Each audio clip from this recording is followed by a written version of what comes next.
I'm just quickly going to introduce Christelle, and she loves me doing these things, so I'm going to make it short and sweet. Christelle, who will be doing most of the talking today, is a qualified nature conservationist with over 15 years experience in mining and mining-related biodiversity conservation, land rehabilitation management, and mine closure aspects. She's currently busy with the MEC, looking at the effects of soil moisture content on the humidity of ground nesting birds.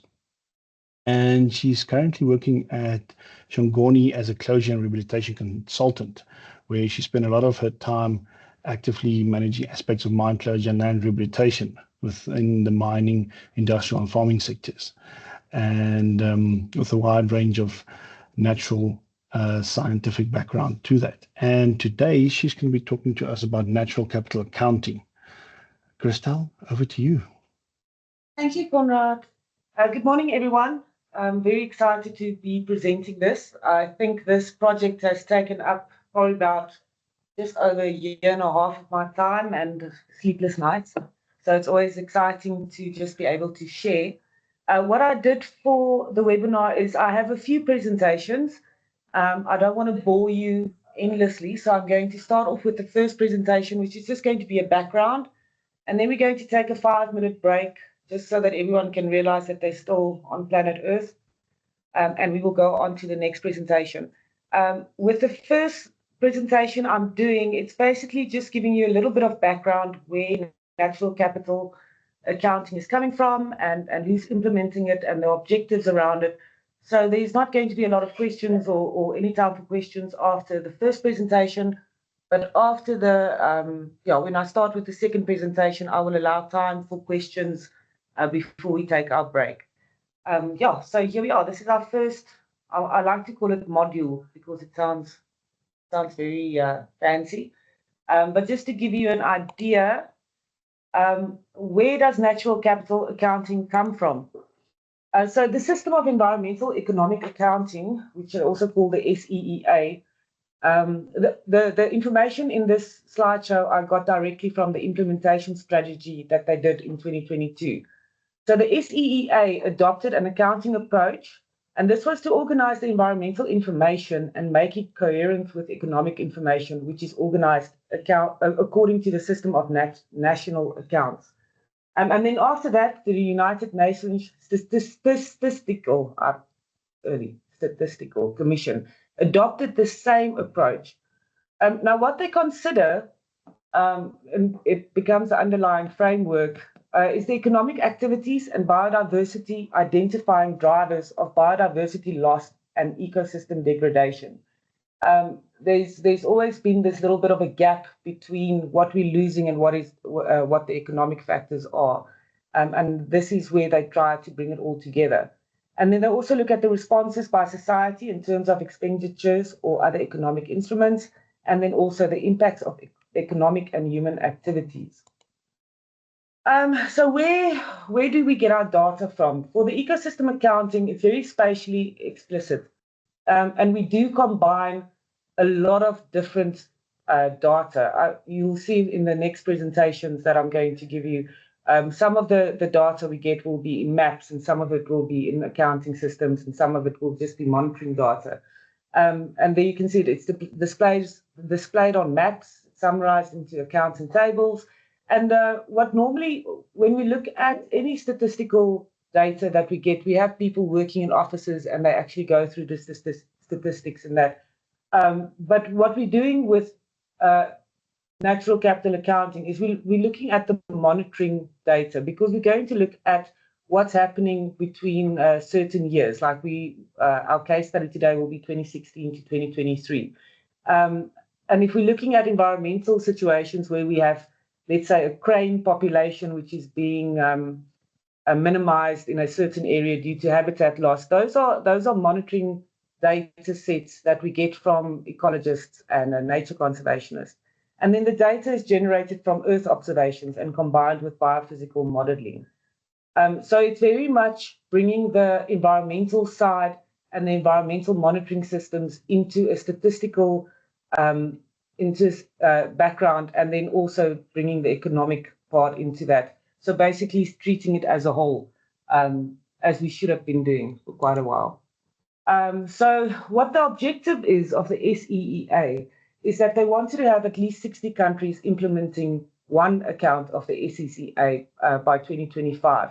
They've got a lot of free software available where you can go look at data that's been recorded throughout the years for different areas. And they are actually so enthusiastic about everyone becoming part of this that they've just opened it up to whoever wants to take a look at it. There's no subscription fees or anything. So it's really trying to get the world to see what's happening in the other countries as well. And then we need to achieve regular production of ecosystem accounts. It doesn't help that you do accounting once every 10 years because you're going to lose some of the data in between. And then we're looking from the ecosystem extent, condition, services in monetary and physical terms. And this is the slideshows that I'll present after this. We're going to mainstream ecosystems and biodiversity in national policies. So the whole idea is that when we look at the accounting, that it's going to give us a basis and a baseline of what is happening and why it is happening. And then we can start making our national and international policies to try and align with each other and to sort of just try and get everything back on track so that we can see gains instead of losses. And then we're measuring progress towards achieving the sustainable development goals, because that is ultimately what we want, is we want to have a sustainable environment for the future generations to survive off. And then the SEEA implementation stakeholders. These are your environmental economic accountants, your ecosystem scientists, environmental economists, geospatial experts, and the users of the accounts. And I think if you look at this, you can see that it's a wide range of different expertise that are coming together to just give their inputs. And these are not normally the people that you will see at the same conference or sitting around the same table, because we always have different views or opinions. But using the SEEA implementation, we can all come together and just sort of get our data to talk to each other. So there are different phases that we're looking at. I'm going to discuss each phase, but you can see that we're going in a circular motion. Well, that's my circle for my brain. But it's something that needs to be carried on. It's not just something that you start and then there's a starting point and an ending point. We have to carry on with this for every year. You need to do your accounting system, but you have to do a strategic planning session. Then you have to start building mechanisms for implementation. Then you start with the modeling. Then we have to validate and see how accurate our assessments are. We release for the release preparation, and then the institutionalization, where we're going to start doing our policies. And then again, we start with the strategic planning, because we need to learn from what we did the previous year, and then we can just build on that and carry on. So for the strategic planning phase, there we use diagnostic tools to identify problems. We consult with the data users and stakeholders, determining the needs. We evaluate current statistical environmental reporting. And so this is very now. What is going on now? What do we need to address now? And what do we have available now to do what we want to do, so that we can also see what we will need in the future. When we carry on to the building mechanisms for implementation, you're going to have to decide what your team will be. If you're going to look at, let's say, water resources, you're going to have to work with your government departments where they have the data with your water qualities. You're going to work with your ecologist working in your aquatic environment. And we're going to look at different methodologies. What do we want to achieve and how do we plan to achieve it? And then we need to look at the data sets that we're going to use, because you need to have specific data sets applicable to what you want to do. And then local connections and networks. We can't just try and do everything on our own. With the expertise that is available out there, we can actually achieve so much more. When we get to the modeling, we need to decide how we're going to do it. And this is what I found through the process that I was working with, is you can decide on a model and how you want to do it. And then all of a sudden, the data that you require isn't really there, or it's not in the format that you need it. Then you need to start reworking your modeling approach to see if there's any other data that you can use. And then if there is, the whole process changes again. So this is quite this process takes quite a while. This can take, well, for me, it took for some of the aspects up to 2 months to just get the modeling approach right, so that we know that we've got the correct data and we can actually put them all together to align. And yeah, then when you run your selected models, you can see, is it actually working? Is there something sticking out that's not supposed to be there, and how can we fix it? And you can see there the challenges. It's a lack of data. I think there's a lot of times where we do collect data, but if we just went through a little bit of effort, we could have had a little bit more data which could be applicable. Or if we have 5 more sets of data, we could have had a better outcome from running our models. And then the quality of data. If someone's not really, if they're going to take monitoring data once every 4 months and then skip every 4 months again, and then it becomes 8 months, the quality of data won't be reliable, and we can't really work off trends then, because we don't know what happened between the first time that we took our data and the second time. So we need to really make sure of the data that we're using, and also make sure that it is applicable to the modeling approach. Then validation and accuracy assessments. What I spoke about now is that we need to validate that what we're using, if it's applicable. If we compare data to other data sets, like agricultural practices in an area will be mapped on a land use map, and then we compare it to agricultural recorded within the area, we need to go and see, is this actually what it is? Is it not just quality data or lack of quality in data that we're now thinking that there are wheat being grown and it's actually maize? Because you can then spend a lot of time working out your accounting for the wrong product with the wrong prices, and it won't mean anything to your company or even to the local community. And then ensure that the data received is comparable. If we have tons and square meters or cubic meters, hectares, acres, liters, you need to make sure that you can actually compare apples with apples. So you need to do those conversions if required, or just find data that is comparable according to the value that we're measuring in. For the release preparation, when we compile our ecosystem accounts, we need to produce maps and graphs so that people can actually see what's happening. I will show you an ecosystem account, and it gets quite confusing where you look at gains and losses, where some gains might actually be a negative and some losses might actually be a positive, and then also how we apply monetary values to that. So you need to make it more accessible by getting it into maps and graphs. And you make the data fair, findable, accessible, and reproducible. And the whole thing of the SEEA, as they also made their data available to everyone, is that we need to be able to compare it to other data sets so that we can see, are we actually in line? Are we actually moving ahead, or are we falling behind? And then institutionalization. With the regular production of accounts, mainstreaming and improvement through user feedback. This is the whole thing. It's easy to say that we're doing natural capital accounting for our mining areas and for our stakeholders and our land use. But if we only do it once every 10 years, we're not going to get anything out of it. Because there are actually some of the data sets that I looked at where we had a major ecological event taking place, and you can see that all of a sudden there's 300 hectares now less in grazing or less in natural veld due to this event.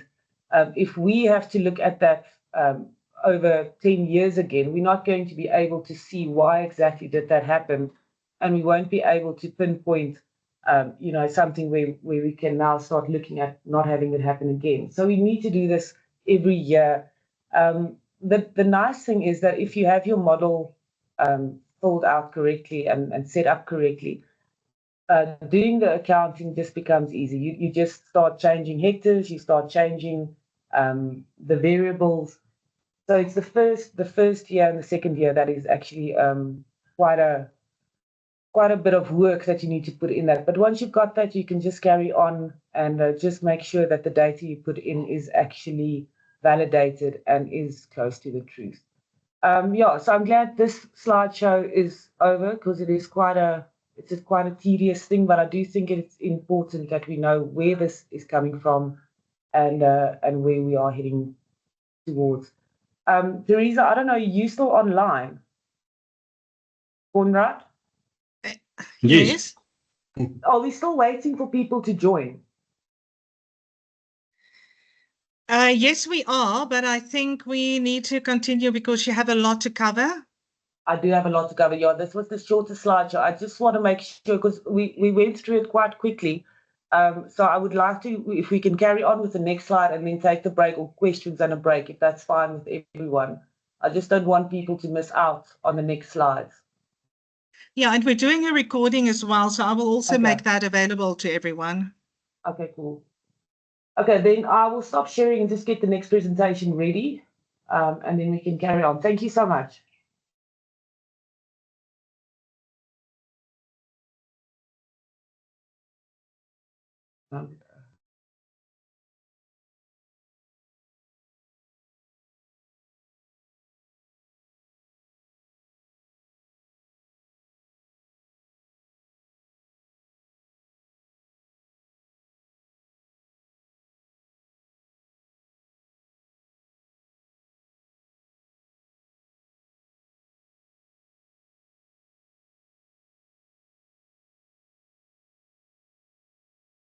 Just trying to get the sharing option again.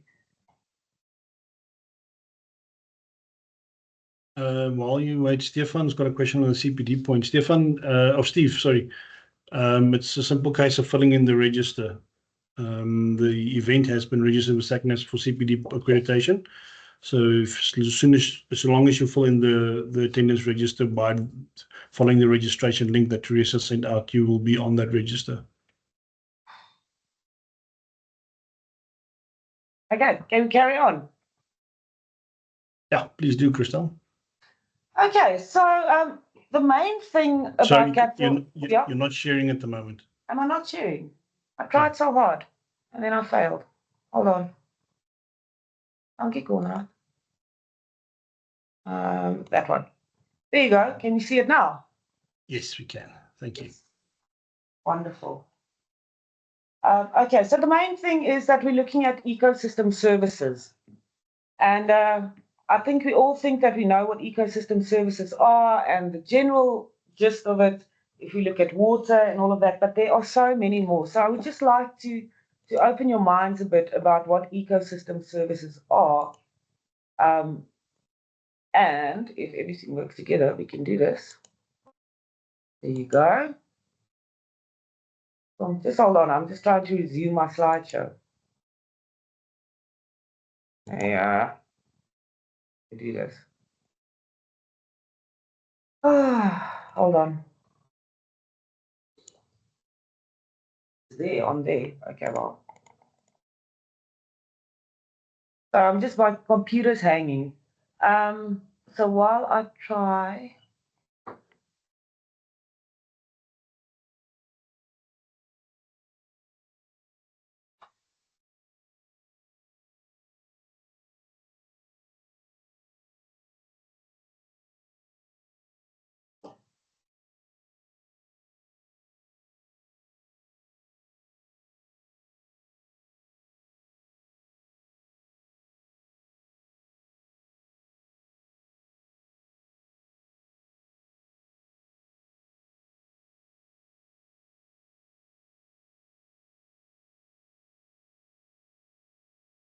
Okay.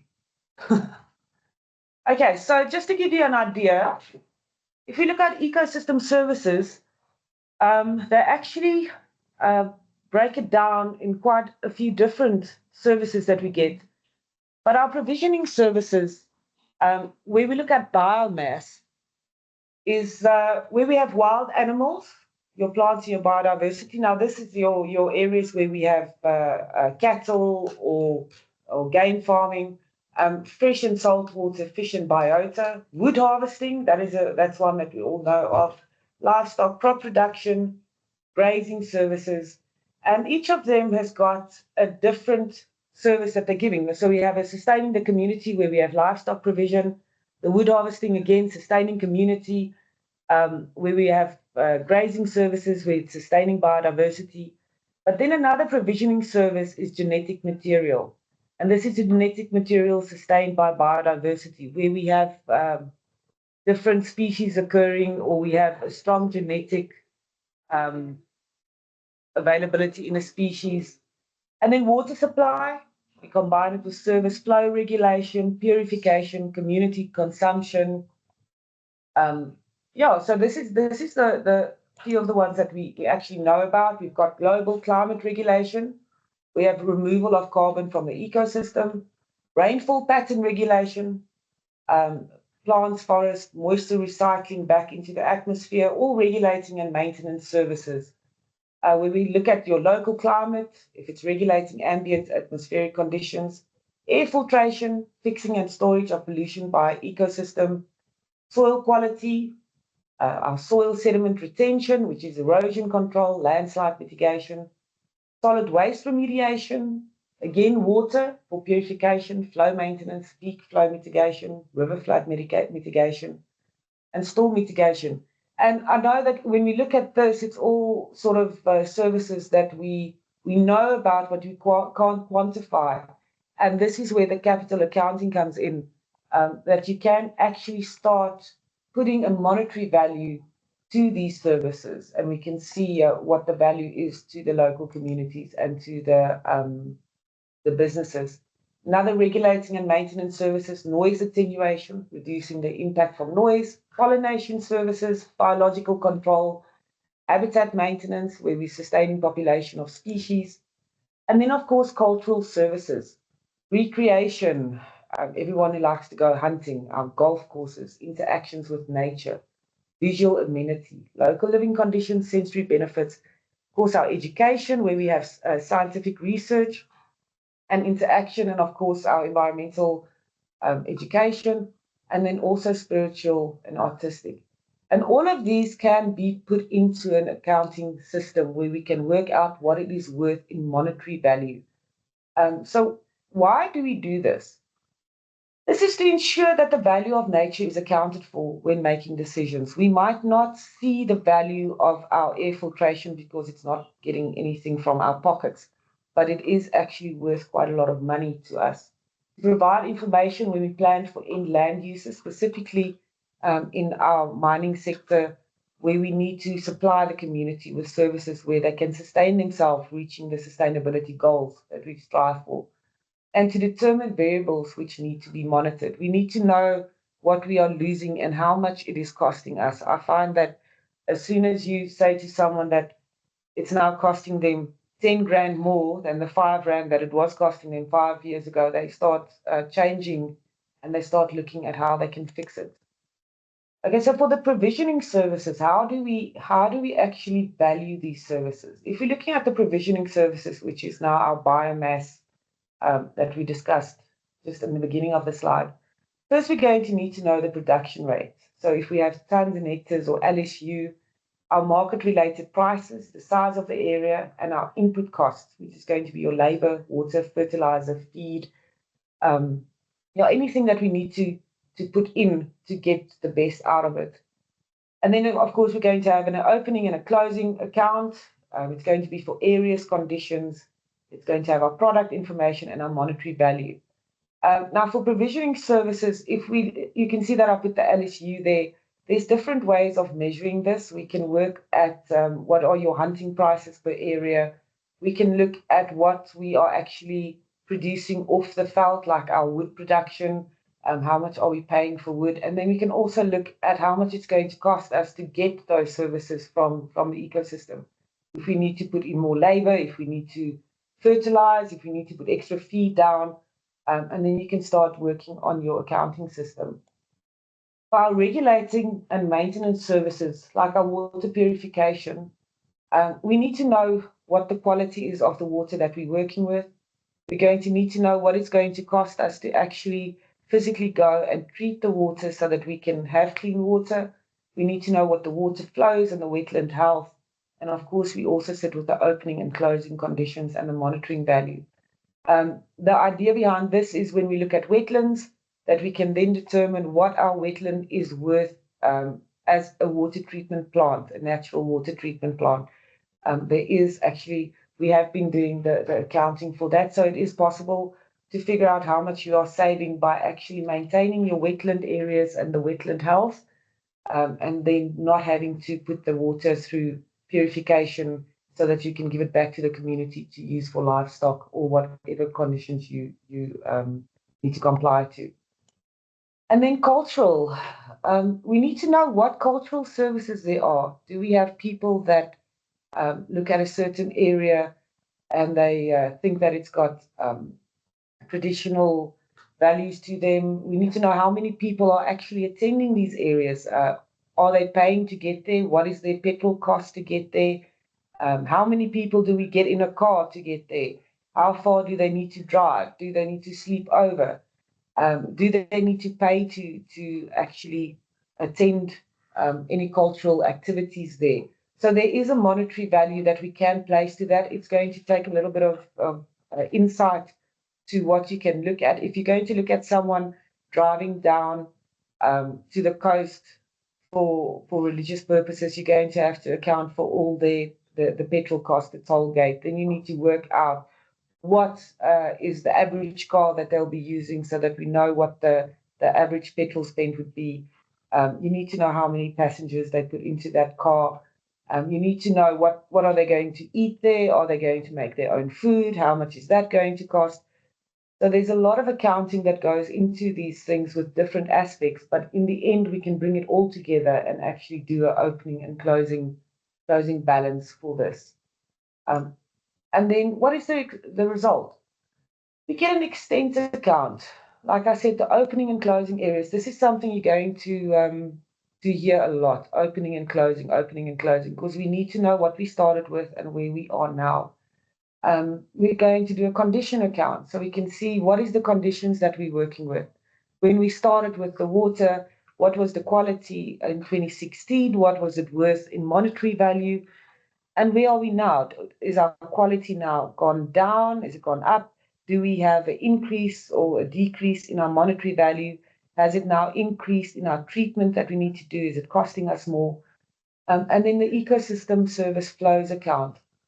If we're looking at livestock, we can see, okay, we have less grazing, more bare patches, which means that we now have less cattle that we can actually produce on that area, and therefore we have less income, less sustainability for the local communities. And then the monetary asset account, showing ecosystem enhancement and ecosystem degradation on opening and closing values. It's quite interesting when we look at the 2016 to 2023, you can actually account for bare patches and see that, now you have a 70% increase in bare patches. And you can now account for it and say that now, because we have the bare patches, our biodiversity that was supposed to be occurring there is now less, which means that it is now less in monetary value as well. And it's also always nice to give the monetary value, because then people start realizing that the rehabilitation is actually going to cost less than what they are losing in sustainability and in monetary value for that area. That was a very short slide. I'm sure it wasn't supposed to be that short. But yeah, does anyone have any questions on this? Christelle, we've got one question and one comment. Okay. Firstly, the comment is just that there's a request that you slow down a little bit, because you are going through it quite fast and not everyone's keeping up with everything. I'm really sorry. If you guys want me to go back to the slide, I get so excited about this that I just want to, yeah, but I will definitely slow down. Sorry. But if you want me to go back to the slide to discuss it again, it's fine. You can just ask and I'll go back. Okay. Thanks, Christelle. And then there's a question from Hilton, or Alison Hilton. And the question is, you might mention this later, but just to check, how do you account for carbon contained in the above ground woody biomass and leaf litter? Well, that's going to depend on what data is available. If we look at the GIS data that we're using, I do have carbon footprints that we know that where I can measure what your carbon was in the soil in 2016 and what it is now in 2023. But this is not something that I looked at directly. So if you're going to want to look at your modeling, you're going to need to know exactly what it is that you need to find out.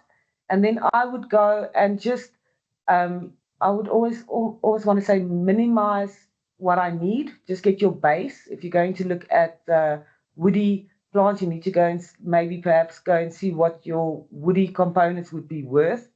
And I will touch on that just in a little while on where do we get our monetary value for things. But it's absolutely going to depend on what data you have available, how large the data sets are that you're working with.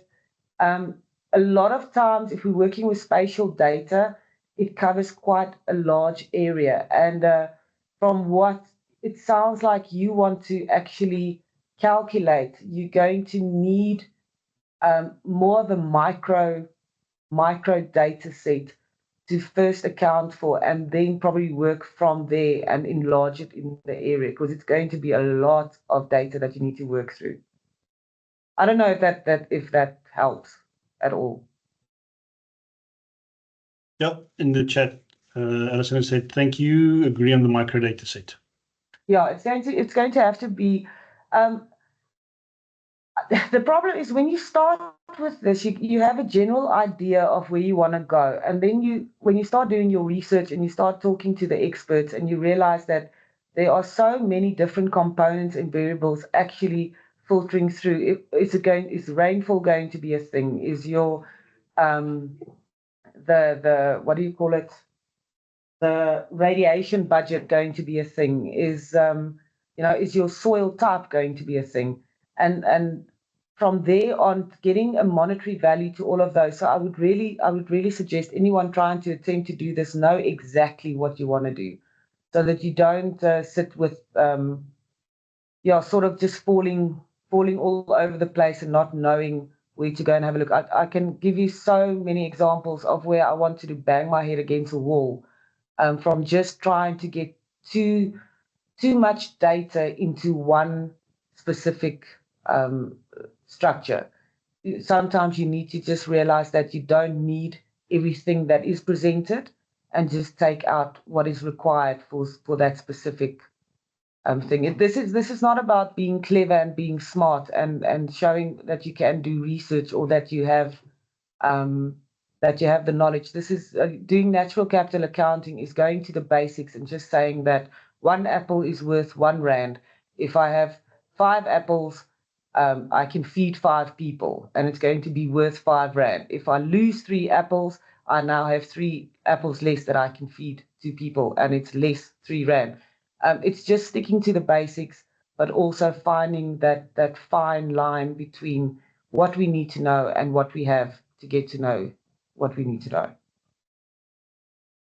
But yeah, I think if we take just like a 10 minutes, just so that I can get all my slides set up, and everyone just sort of, if you have any questions that you want to go through now, or want to just revert back to because I was speaking too fast, we can just check up on that when I get back, and then I will do the next slide for you, if that's okay. Okay, so you're saying we reconvene in 10 minutes at 9:45. Yeah, 9:45. I just want to set up my new slide and drink some water, and just get everything in order. Okay, so everyone, there's a short tea break. If we'll reconvene in 10 minutes.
All right, Christelle, are you ready to start up again?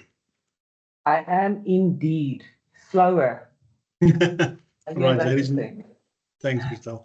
Ladies and gents, thank you for joining us again. For those that have joined during the tea break, we had our introductory presentations from Christelle, and she's now going to continue with the more in-depth part of the talk. Thanks, Christelle. Thank you.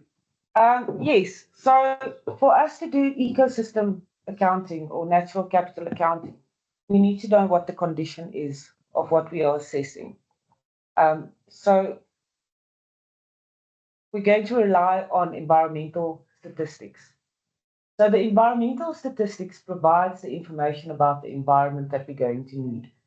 This is going to be your grazing capacity or your browsing capacity. It's going to be your biodiversity that we're looking at. We're going to look at your water quality, your air quality. So basically everything that we need to know on where we are standing at this very moment with our environmental condition. Then we're going to need to know what the changes over time and across locations are. This is where the monitoring data from scientists come in, where we need to know what did they monitor, especially on the mines where we look at our rehab assessments. What was our grass cover 5 years ago? Where was it 3 years ago? And where are we now? It's going to provide high quality statistical information. If we actually go through the effort to do the correct monitoring throughout our programs and not just use it as a tick that we can mark off and say that this is a condition that we agreed to and we did it, then we're going to have high quality statistical information. As a nature conservationist, I get sometimes frustrated when we look at areas and we see, okay, we've got grass cover and we can say that, yes, our rehabilitation is good because we've got a few species that are moving in. But do we know if we made our end land use into wilderness or we decided it's going to go for arable or grazing land, do we know what our grazing capacity is? Do we know that at the end of the day, when we close down, will we be able to give this piece of ground to the community and say, yes, you can have 9 cattle on here and you'll be able to farm? And up to now, I still don't really have that answer. We can always say, yes, we do have grass and we did give our seed mix that we said we're going to use, but there's no really looking at the end land use inequality in the data. Is it actually going to be worthwhile giving it back to the community? And we need to know this because it's going to improve our knowledge on the environment. Are we doing what is right or are we doing what is expected? And then it also supports our evidence-based policy and decision making. We can only decide that our end land use can be grazing if we know that we can sustain grazing. I mean, do we really want to have an end land use where we just give the land over to the municipality or to the community, and we don't know, are those people going to be able to survive once we move off and there are no more job opportunities for them?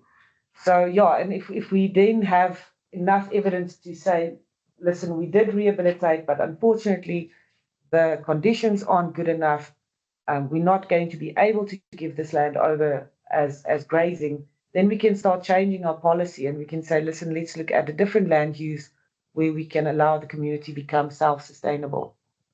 So we need that environmental statistics and we need to take responsibility for ensuring as environmental officers and as people in charge of the environment on our or in our companies that we do make educated decisions and educated choices when it comes to our monitoring and the data that we are asking for. So what do we need to determine the ecosystem condition? You're going to need to have ecological expertise, so your ecologists and species specialists. If we know that in our area we've got a certain type of plant that's got a medicinal value, or we know that we've got an area that has got cultural value, you need to get the experts in. I see we always like to use just a biodiversity specialist, and they come in and they do the biodiversity. But if we can get species-specific specialists in to do the assessments, we're going to have something more to work on. We need inclusive knowledge and information on the applicable biomes, production rates, climate, rainfall patterns. If I do an accounting sheet for the Free State, I cannot use the same grazing capacity numbers. I cannot use the climate. I can't use the production rate. I need to look at the specific biome, and even within the provinces, we do have differences where some areas might receive more rain and they can actually have dry land wheat production, or in the northern part, you need to have irrigated wheat production. And that's also going to determine then what your production rates are, what the quality is going to be of your product, and how much money you can make of it. And then again, looking at moving to our end land uses, we need to know that if we are in a certain biome with certain soil, certain rain, is it going to be realistic to expect people to use the land for something if we know that the province is known for, let's say, maize production, but unfortunately we are now situated in an area which is less productive for that? Is it then really in the community's interest to say to them, yes, you can use this land for this, just so that we can tick it off and say we gave them an end land use? Or do we need to just become more specific and make sure? I think the whole thing is we lose the social aspect of our industry is a very complicated one, and it's one that we try and shrug off with as little effort as possible. But at the end of the day, we've got children, we've got wives, we've got husbands that need to survive off the land. And if we look at the data that we can actually get and what we can do with it and the decisions we can make with that, we actually have a big responsibility and a chance to actually change people's lives with what we do at the end of it all. We need to know our area sizes. It's not going to help you have 3 hectares that you want to give over to a community for grazing. They're going to be able to have 18 cattle on that, and it's going to be for one season, and it's not going to be sustainable. So we need to know exactly what areas we need for this to be sustainable, and what is available to the communities. And then we need to be able to do the necessary conversions. Again, when we look at our measurements, if we're going to look at tons or hectares or kilograms, doing those conversions so that the data can actually relate to one another or to each other. Okay, so the ecosystem conditioning variables, this is just an example. If we look at the savanna and grassland accounting, what we're going to look at is when we have our map, we're going to look at our physical state. We can then determine what is our percentage bare ground. We can determine the percentage of different types of vegetation cover. The grazing and browsing capacity, what game species we can see on there, the monetary value of game species and hectare sizes. The data that we use is quite specific, and it is it's very intricate, and we can actually determine the bare ground. It does give us the percentage of different vegetation cover. The only thing that you need to do is you need to do your ground truthing and ensure that where they mention forest areas, what are they actually referring to? Is it going to be alien vegetation, like your blue gums? Or if they talk about dense thickets, we need to go and determine if those areas are areas with bush encroachment. And then the grazing and browsing capacity, because we don't really specifically look at grazing and browsing capacity when we do our monitoring, it's a very broad idea. We need to take data from other areas or data from research that was done. So it's not specific. It's very generalized. But once we get the companies to buy in and to actually do grazing and browsing capacity for the areas, we can then make the data more specific and a little bit more to the point. We need to look at our game species that we're going to have there. If we look at an area where they're running a game farm as well, if they're going to have impala or kudu, we can then determine what are those species worth. What are their sales value? What is the hunting value?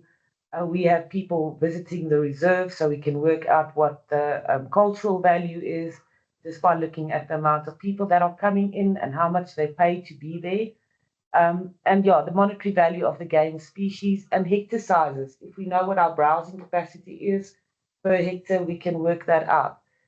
But now, of course, if you know that your browsing capacity is, let's say, for argument's sake, 3 LSU, then we know, okay, per hectare, so we can then work out what percentage of our hectares is now either occupied by thickets or by alien invasive species, and then we can start doing our accounting to say that now we've lost so many species due to the biodiversity not being in a state where it can actually sustain these animals.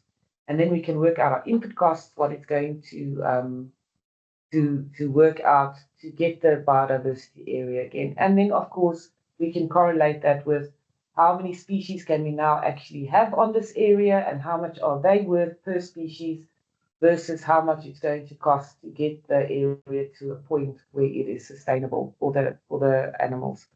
For the chemical state, we're going to look at soil carbon analysis. So you're going to have to do your soil analysis, your soil pH. As I mentioned earlier, we do actually have the data that can show us what your carbon percentage is in an area and also track it over time, where it's higher or lower. And then we can work out the variables working towards that. For the vegetation cover to be sustained by soil with different carbon and pH values, we need to know that what's the vegetation health, vegetation production potential. If we're looking at wood production or carrying capacity and the recreational value, and then again, we always go back to our hectare sizes. It doesn't help that we know what something is worth, but we don't know how much of it we have. I specifically haven't done the chemical state yet. We normally work with the physical state just because the data for that is more attainable and there are a lot more people working on that than on your soil carbon and your soil pH. But we do have that information and we can do it if I put my mind to it. Then ecosystem condition variables, for the example, again, where we look at compositional state. What is our species richness per area size? Again, the hectare sizes and the species value for hunting, ecotourism, and natural products. If we're going to use it for a leather, how much leather can we get out of one cow, and what is that leather worth, and how much is going to cost to produce that leather? All of this information is necessary to get to your accounting, because it's not really something that we can always put a monetary value to. Your structural state, your trees and plants cover, again, that's where those maps come in handy. The hectare sizes of the area, again, value of species, either as grazing, browsing, or wood, and the number of species per hectare. So if we know that a game reserve has actually done their game counts and it's specific, then we can use that as well. It all comes back to what is the data that is available and what have you been monitoring for a period of time. The functional state, again, hectare sizes of areas, again, the value of species, and then dry matter production of species per hectare. We can look at termite mound abundance relating into organic matter turnover. And then we look at the ecosystem conditioning variables for the physical state, which is the one that we prefer to use. To determine the value of grass as grazing for cattle, we have an opening and a closing balance. Of course, we need to know what is the area we have in hectares per year. So we will have an opening account saying that we've got 50 hectares of grass cover for 2016, and then we have 200 hectares of grass cover for 2023. So now we can look at the hectare for non-grass cover per year, so we can work out how much did we lose or how much did we gain, and the hectare grass cover per year, what did we gain and where can we actually sustain cattle. Then we need to work out the carrying capacity per year. I found that there are a lot of research that was done that could actually assist with this, but it is also much better when we can actually go to the area and we know that for 2016, when we did our monitoring, we did actually do carrying capacity, and we can now determine that for end land use, if we have to close now, we can give this to the community and we can tell them that they can have 50 cattle on here, and we can then also train them to do sustainable cattle farming. We will have to know what the average kilogram per animal is. So this is going to be specific to what type of cattle are we going to look at. Are you going to use Ngunis? Are you going to use Brahman? What is your ultimate goal? Do you want to work with meat cattle, or do you want to just produce leather, or do you actually just want to become a stud farm where we can then sell off the cattle from there? What is the average price per animal? So this can either be as a unit, where we have one cattle is worth X amount, or what is the animal's worth per kilogram if we have to slaughter it. And then there I said average meters of leather produced per animal and average milk in liters produced per animal. One of the accounting sheets that I did, we were looking at sheep, and I actually had to phone the Sheep Association in the Free State to find out exactly what their statistics are, and we could work out that you get 4 kilograms of wool per sheep, and then you can get 4 meters of material from that wool, and then we can work out what is 1 meter of wool worth when we need to go and sell it. So from there on, we can then work out per animal how much wool will we have, how much will it be worth, and then how many sheep can we have on an area, and therefore 1 hectare will be worth X amount because we can have so many sheep that will produce so much wool. And then again, we go back to our opening and closing balances, and we can work that out, and we can leave it over for the next year to start all over again, and just replace your values with whatever is applicable for that year or for that season. And then once you've done that for a period of years, you can then see, do we actually see an increase in our sustainability, or do we see that we now have a worse quality wool, and we have less animals per hectare? And then we can look at why. Are we actually putting in what we need to put in? Is the grazing potential there? Are we not feeding the animals enough? And we can start seeing what our environmental or our ecosystem service is worth to us as grazing potential, and also what it's going to cost us to get it to function optimally. And then just to give you an idea of what our sheet will look like, we will have our opening values. This one is 2013. We will have a hectare, closing balance for 2020 hectare, and we can then say, do we have an increase in hectare or a loss in hectare? The number of specimen, if we look at sheep, did we have 5 sheep per hectare in 2013, and now we only have 2? Then we can see, okay, we are now running in a loss, that we cannot sustain the same amount of sheep anymore. And then value per specimen, as we discussed, however you want to work it out, which is the best data that you could get. Is it going to be per meat kilogram? And then also you need to remember that there are different classes of meat. So are you going to actually go in and determine what the class of meat is that you can produce in that area, or are you going to use your averages? We can look at leather, and we can look at wool and milk. And from there on, we can have a gain or a loss again. Your value then in hectare, if you know that you have 5 sheep per hectare, you can work out 1 sheep is worth 75 Rand, for argument's sake. And you can work it out then per hectare for 2013 and 2020, then leaving us with a gain and a loss. When we look at the accounting sheet, this is the summarized version. If you look at the whole accounting sheet, you will have 2013, 2014, 2015, and you can actually see a trend. And then when you have that trend and you can see, okay, well, in 2015, we had quite a loss in hectares and in sheep that we were sustaining, but we also had a very, very dry area or a dry year. Then you can start seeing what your trends are and what the effect of a dry area or dry spell will have on your land use and what it will mean for the community. And then for your value per area, the value can be market related. Keep the hectares running and loss the account in the value per hectare and determine the value of the hectare lost. The loss will indicate a loss in hectares, loss in grass cover, and loss in grazing potential.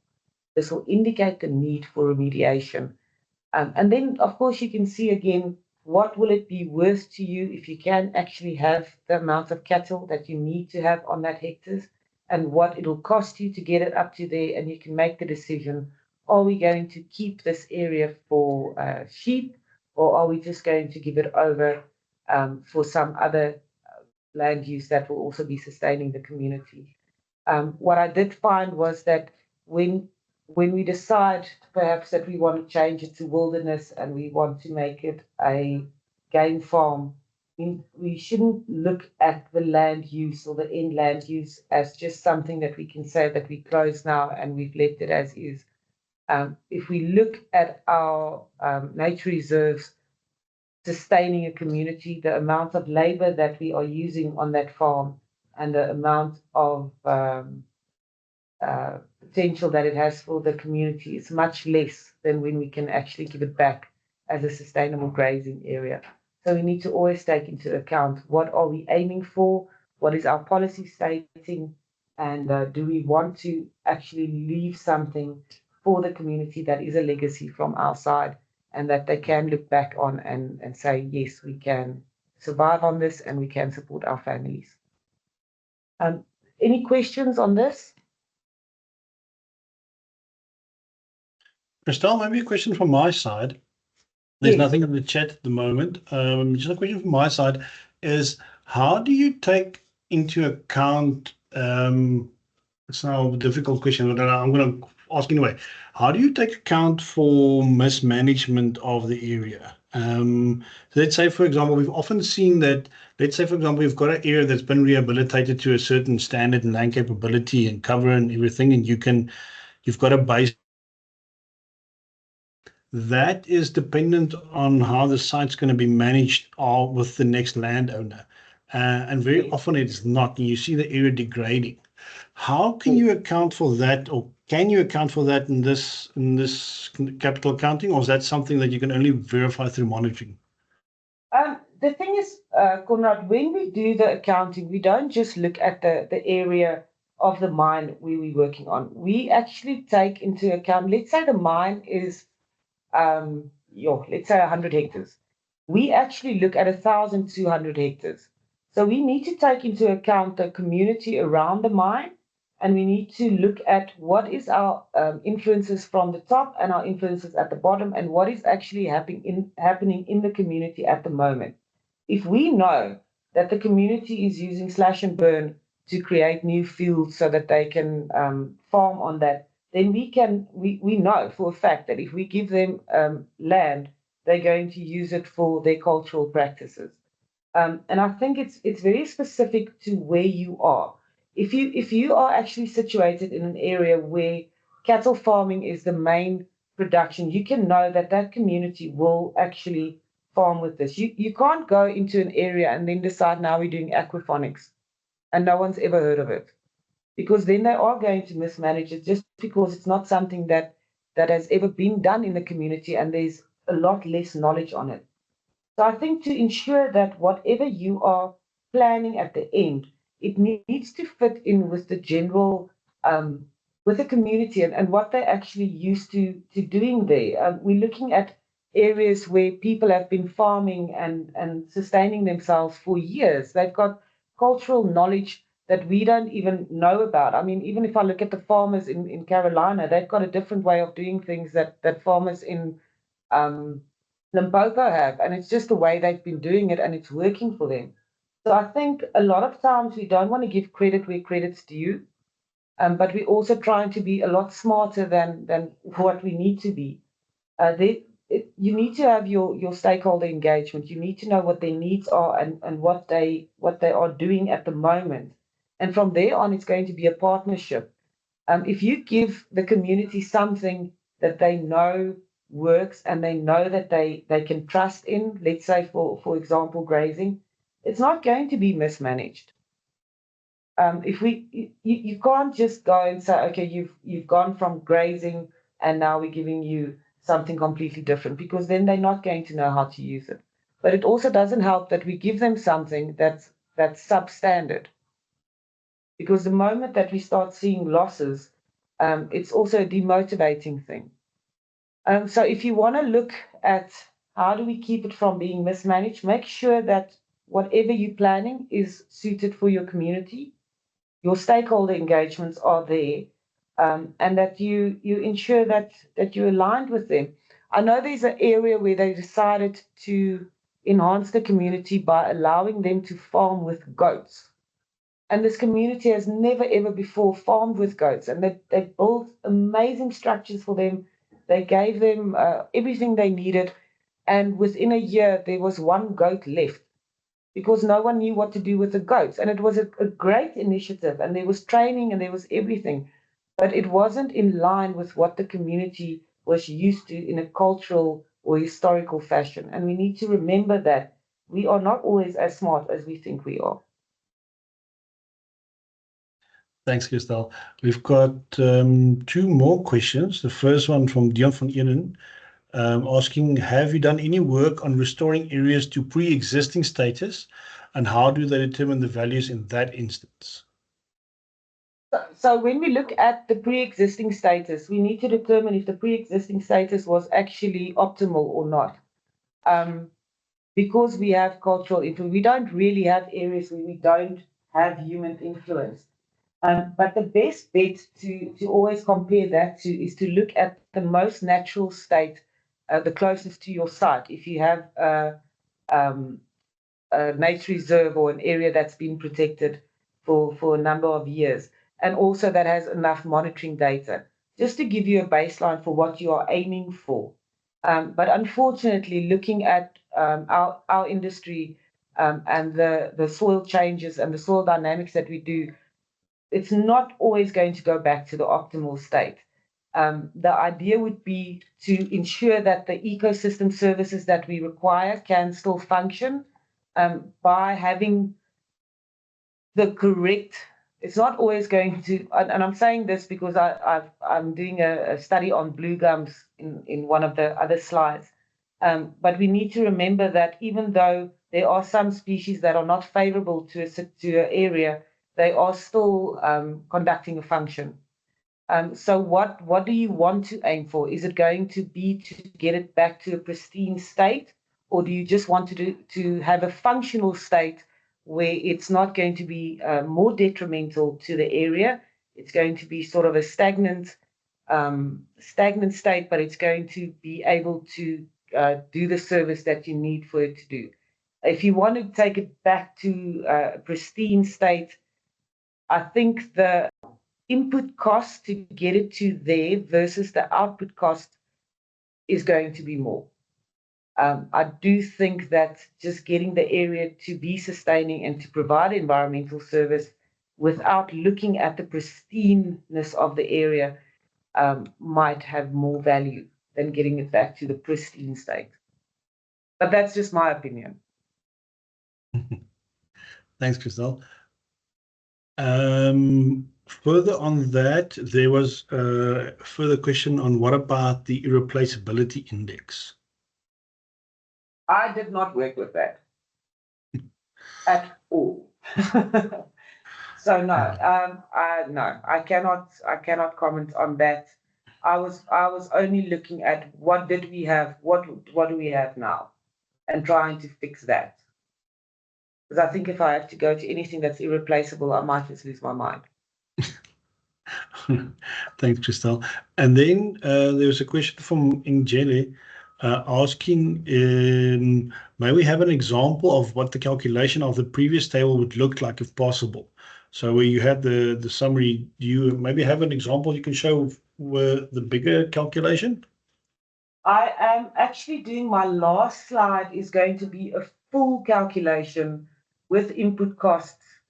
And it's going to, that's why I'm sort of I'm trying to go slower, but I think the last slide will probably have more value, where we discuss where did we start with the calculations, how did we calculate it, our methodology, where did it go into, what is our accounting balance, what are the input costs. Yeah, it's basically taking you through one land use from beginning to end. Perfect. And then last question was, do you have any examples of the Cape Floristic region? No, none whatsoever. It's sort of an enigma, I feel. I feel that there is so much research in the Cape area, but it's also an area where there are so few expertise or less than what we have up in the Mpumalanga and Limpopo area. I know that from my personal view, I know that there are a few land uses there that are impacting on the floristic state that we have there, but I haven't seen anyone doing any calculations in that area. I don't know if the natural areas, I know Sandy did a natural capital accounting for the natural areas, and I don't know if they might have data on that. All right. Thanks, Christelle. That's the end of the questions for now. End of the questions. Okay. If you give me 5 minutes, let me just get the next slideshow going. I'm going to mute myself.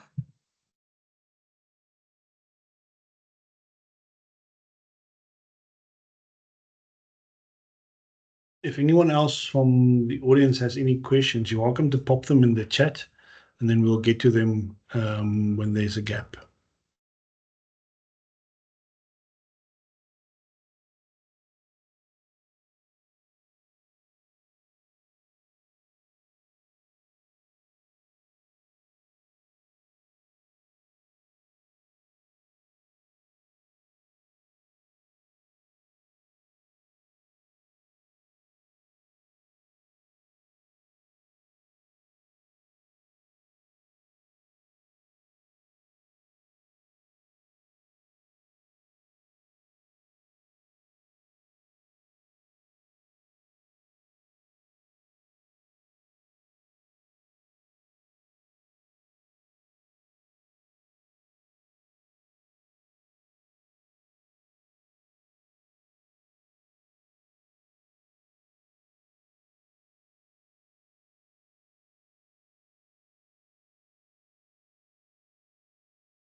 Okay, so I'm just going to start off with this slideshow.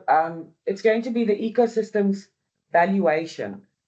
Before we get to the last, or not the last one, where I'm going to discuss how we evaluate something.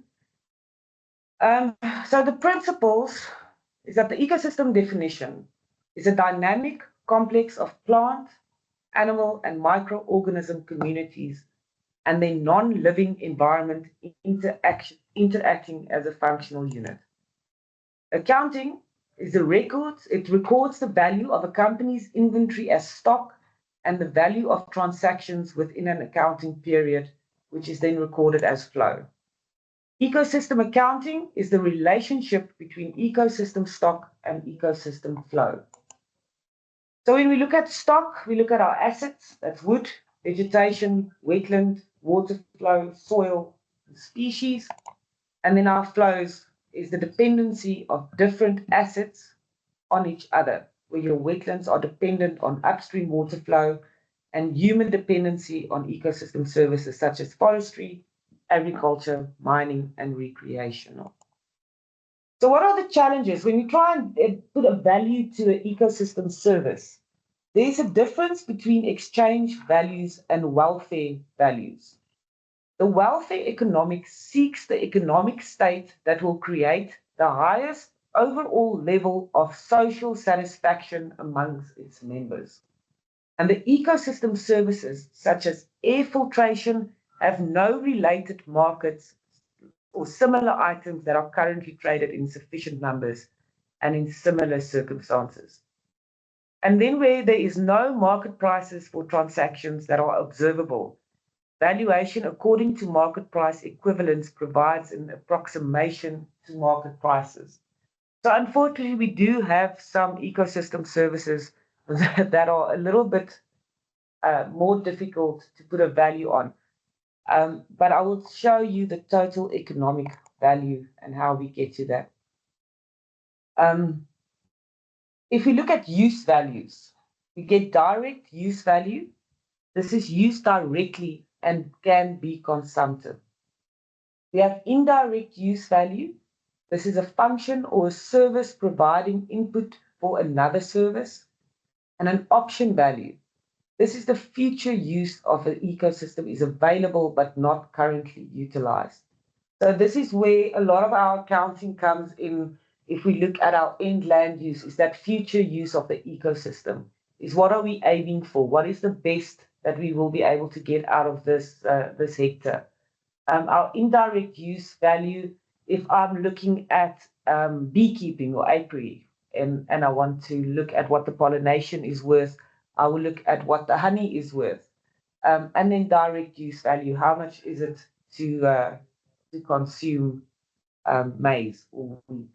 And then the non-use values, bequest value, the value attributed to maintaining something for the benefit of future generations. And existence value, the value of knowing something exists, ethical or moral. This is very much related to our cultural and our heritage value.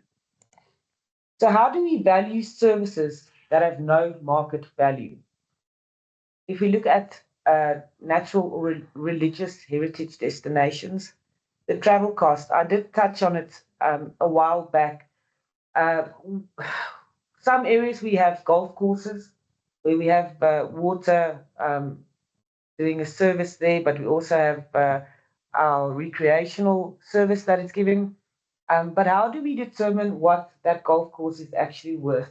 We need to start keeping records of how many people are actually attending or visiting our golf course. Is it really worth spending all that money, having all that water flowing through, which we could actually use for something else, if we only have 3 people visiting the golf course? Would it not then be more suitable to change it into an area where we can have kids coming to a park, or where we have environmental education or training centers?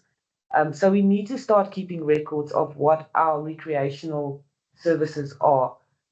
If we look at nature reserves, as I said, how many people are coming? How do they get there? Do they use personal vehicles? Is it public transport? What does the public transport cost? How many people does it transport? And then time allocated to visitors using the site related to the average pay per hour for that region. So we can look at, what are people being paid to be there? How long are they actually there? They've taken 3 hours out of their Friday to spend on the golf course. What was it actually worth? And it's going to be a loss to the company. But what was it actually worth? A defensive expenditure approach. Additional costs such as owning a home in an area where there is cleaner water or air, which is one way where we can look at clean air. How can we put a cost on that? And then replacement costs. What is the cost of replacing the ecosystem service to obtain similar benefit? This is where we're looking at our water treatment. I've seen with one of the studies that I did, we looked at a wetland system, and we could determine what the megaliters or the megaliters were worth in a monetary value from the beginning of the wetland system to where the wetland system went into the river for the communities to use. And we could actually pick up that where the value dropped in monetary value, that was the time where they burned twice a year. And these were accidental burns. There weren't really any management towards that. And then finding out how much it'll cost to get that water into a water treatment plant where it gets treated before it gets sent into the community. And then we can start weighing up what will it cost us to actually maintain our wetland system, taking away our alien invasive plant species, looking after our area, taking care of our burning practices, making sure that people can't have access if they're not supposed to be there, versus the 4 million it's going to cost us to get the water clean. So we need to look at that as well. What are we going to have to spend to ensure that we can get the same service but from something else, where nature will actually be able to do it for us for free if we just look after it. And then how do we value services with no market value? Our golf courses, as I said, your membership fees, water consumption per kiloliter. For education, if we want to see what our schools are worth to us, we can look at our salaries of teachers, what are the school fees, and then religious pilgrimage, which we spoke about, is then our members that are attending, the distances traveled, public or personal transport costs. So there's always a way to get to our market value. We can also then, for the market values, we use the price for the ecosystem service as directly observed.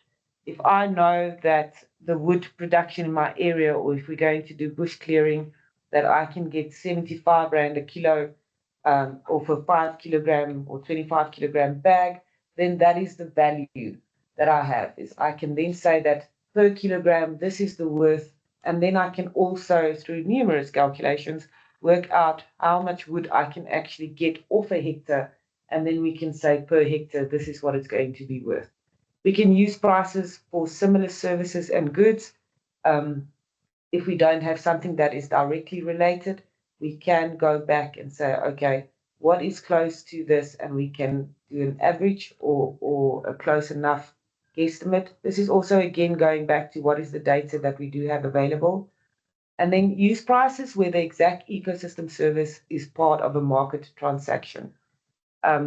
Anything from, you can actually have a hot water spring, people attend that, or where we have our maize production, and then use the prices for ecosystem service based on cost for related services or goods, or then prices for the expected cost or market.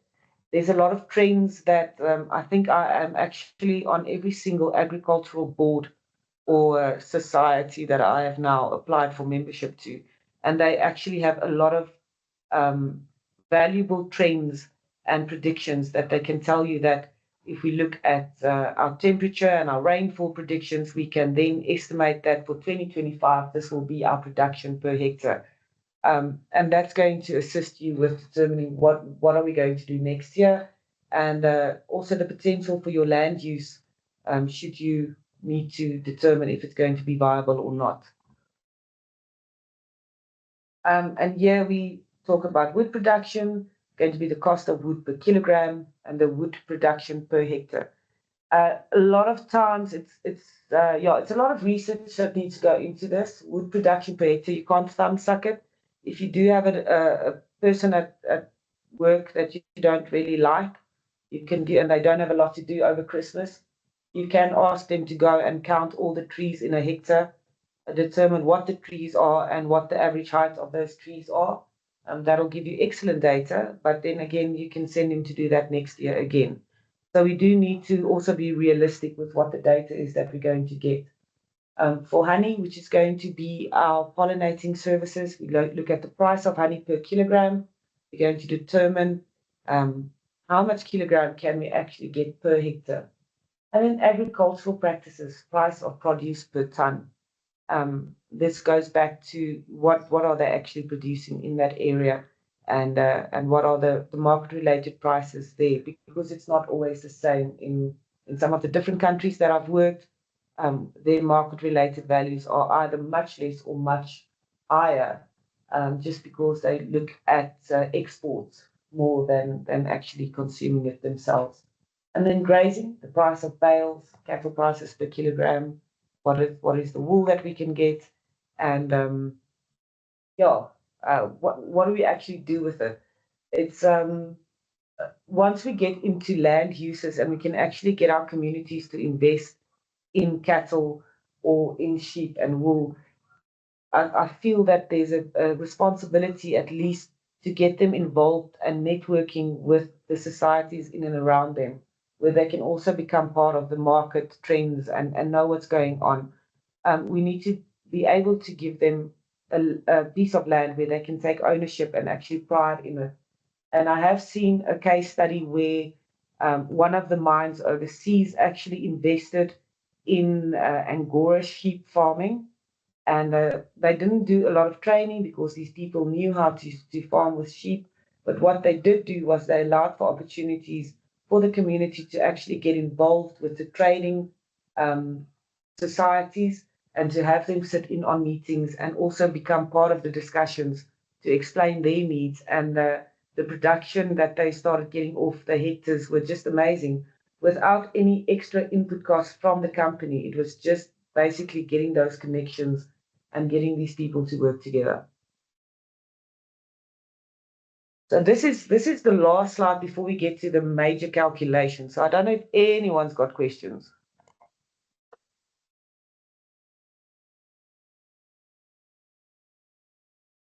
We don't have anything in the chat, Christel. So I think you're getting off easy this time. Yeah, I like that. It's 10:30. Can we do that 10-minute thing again? I just want to grab something to drink quickly. And then we can sit in for the one that I know you're going to have a lot of questions. And I hope that my calculations make sense because I've gone through them numerous times because it's just so much money. If that's fine. If you like 2211, is that fine?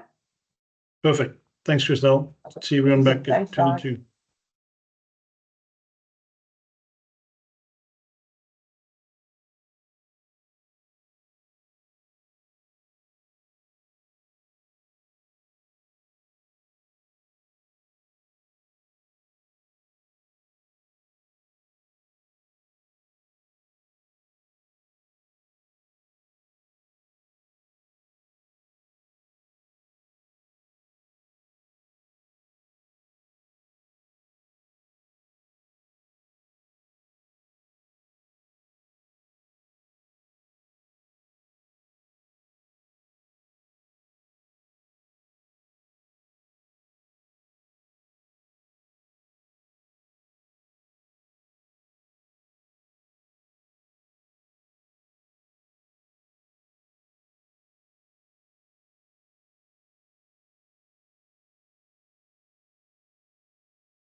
Good morning, everyone. I hope everyone had a nice little break.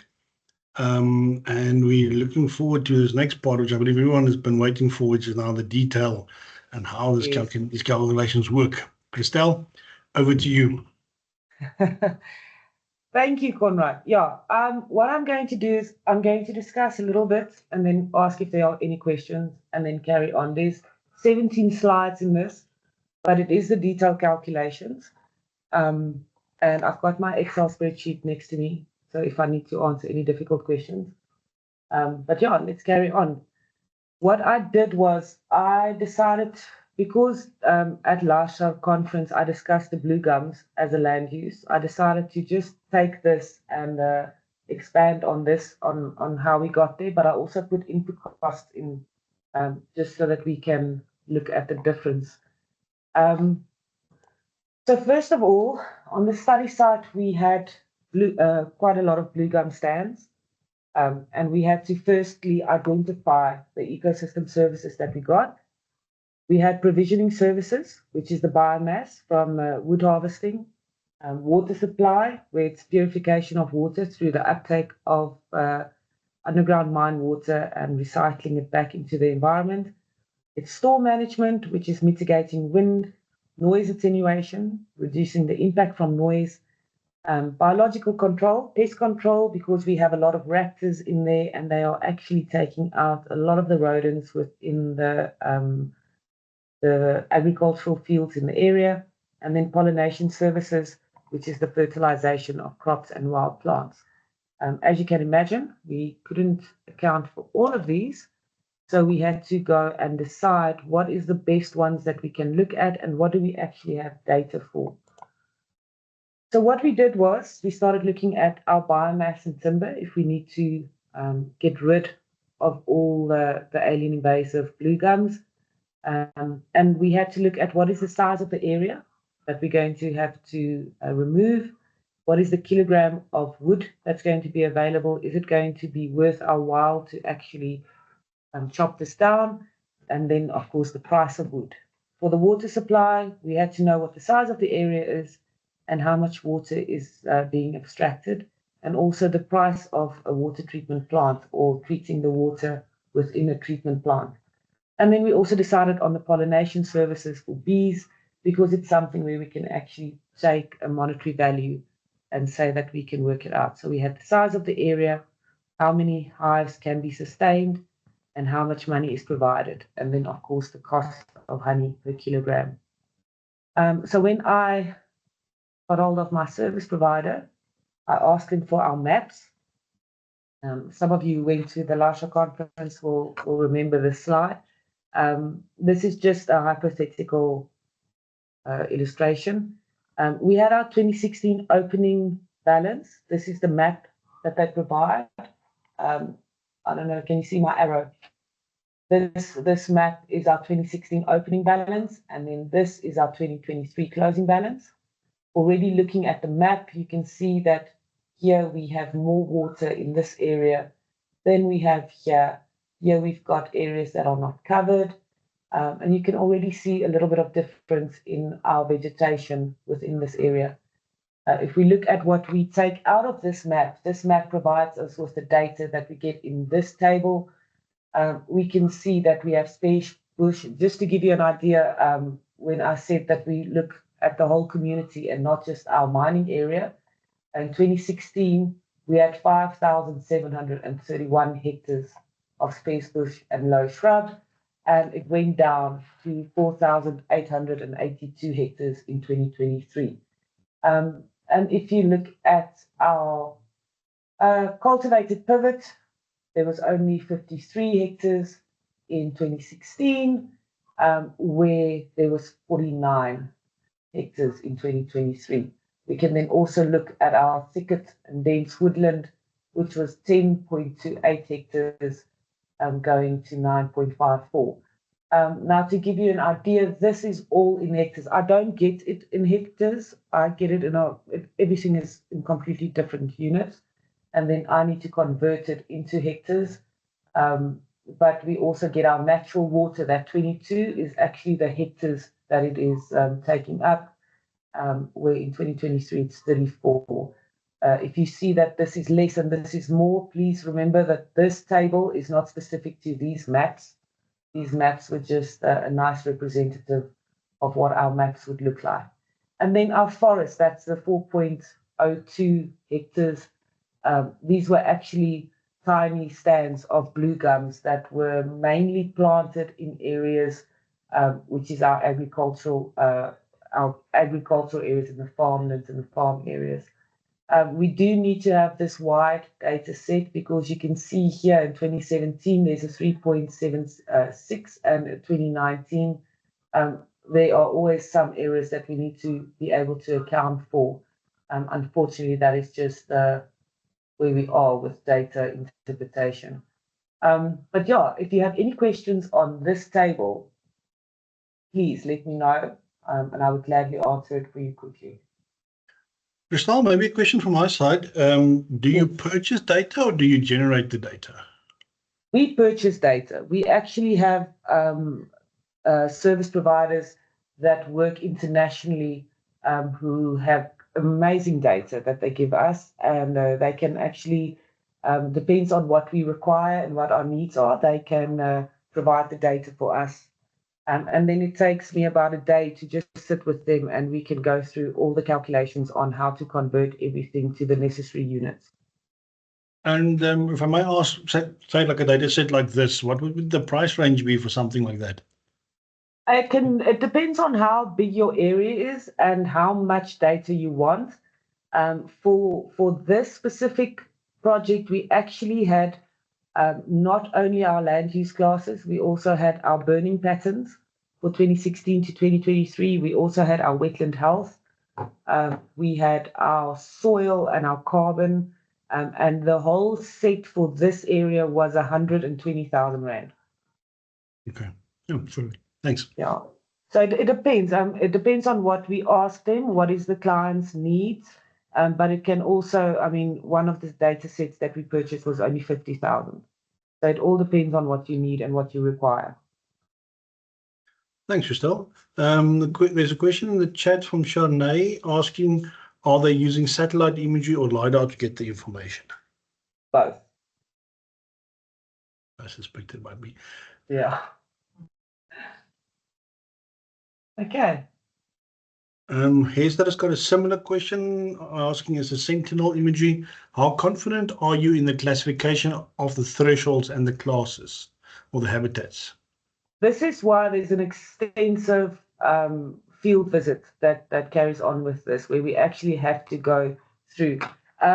When we look at the maps here, the colors generated indicate certain areas, as we all know. So we actually go out and we go and inspect all the areas that we can with random plot sampling, where we can then discuss, okay, if we look at thicket, dense woodland in this specific area, yes, that is bush encroachment.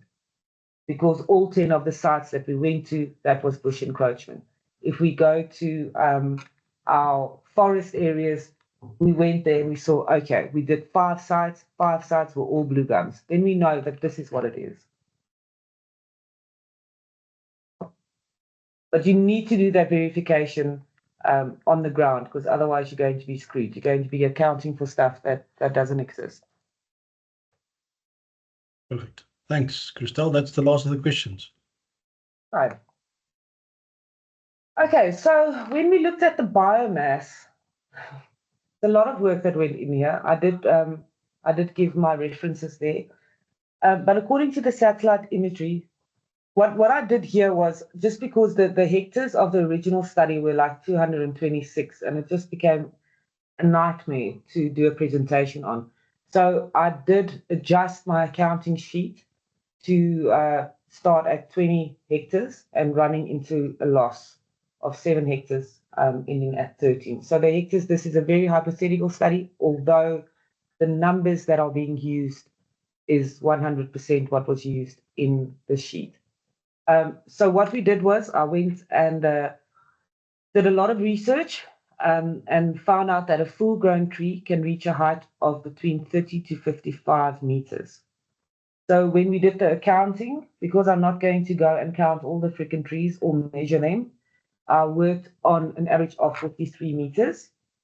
Then we did the research and found a lot of people. An average thickness of 1 meter was used for accounting purposes for the wood database, and then the average dried weight. It wasn't in kilograms, it was in cubic meters, and it was just a whole calculation that had to go into there, but it's 820 kilograms per cubic meter. The tree spacing of one tree was every 7.29 square meters. And this is from discussions that I had with Sabi Forestry and from papers that they sent me where we decided to work on that. I did round it off to 7 meters. And then in 2016, we went and found that 25 kilogram bag of wattle would have cost you 56 Rand. And the sales price of 75 Rand 33 per 25 kilogram bag was used, which was an average 2024 price obtained, averaging the sales price from Chamberlain's, the Firewood Company, and the Leroy Merlin Company. So no prices were available for the previous years. So yeah, that's what we used to get to our numbers. And then what we did for the calculation was we set the average dried weight was hectares times 43. And then that amount we times by 10,000 and we divided it by 7. Then we had wood kilogram per cubic meter equals average dried weight divided by 820. And then, of course, the number of 25 kilograms bags equals the wood kilogram per cubic meter. And when we did all of our calculations, we could give an accounting sheet for timber, which said that in 2016 we had 20 hectares. We could get 1,498 kilogram of wood, which gave us 59 bags, 25 kilogram bags, and that is a total value of 3,356 Rand, which gives us a value per hectare of 167. And then if we go to 2023, we had 13 hectares and we had a value of 225 Rand per hectare. And this is only market-related prices, because we know now that the price went up because we did have a loss in our hectares, but we still had a gain of 57 Rand 92 per hectare. Any questions? Did you look at the value of wood? You said per bag, but you also look at it as poles. Like a lot of the timber from blue gums is often used in construction as a complete tree or as a pole rather than as timber. I did actually look at that, Conrad, and you know what? Finding the prices were freaking impossible. And not only that, Emma's sitting here with me and she's laughing because it was a whole mission. Not only that, with what I found was that a lot of people using poles actually went to the old telecom poles if they're doing maintenance, and they would use those poles. And then trying to find out who's supplying telecom with their poles and how much they charge, it became such an impossible feat. And then I decided, why am I doing this to myself? We have a value, a monetary value that we can say yes or no, high or low. And in the end of the day, what are we looking at? We're looking at land use for our community. And if it's going to be poles, it's going to be less sustainable and less value to the community. Where if we look at wood, it's going to be something that they can use, they can sell. It's something that they can actually physically gain from. And that's why I didn't do the poles. Thanks. If it makes sense. Just one else. Okay, can I carry on to the next slide? Yeah, there's no questions in the chat. Okay, so for the next slide, we were looking at the biggest problem everyone had with blue gums is the water abstraction or the purification. Again, we're working on the 20 hectares and then that tree spacing of 7 per square meter. And then I know that Dani and a lot of people said that there is other research available on how much liters a day is being abstracted by blue gum. The one that I found that was most referenced was this one that it said 70 liters of water per day, and I felt more comfortable using that. I would rather underestimate than overestimate, because it's going to it's going to have a lot of implications. But what we did was we had to take our hectares 2 square meters, which we then times by 10,000, trees per square meter, hectares times 10,000 divided by 7.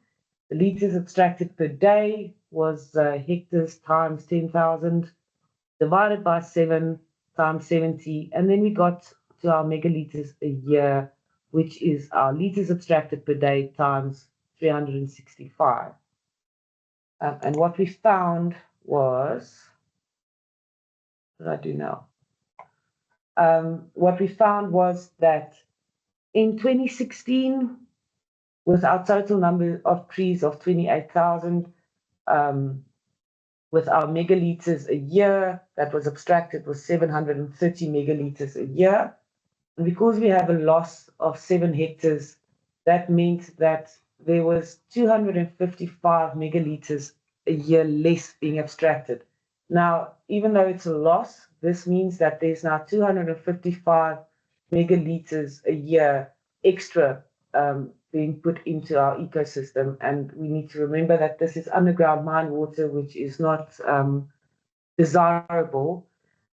So we would actually have preferred if we could do the 255 naturally through purification through the blue gums.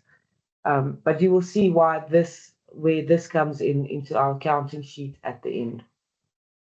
Anyone have questions on the blue gum water abstraction?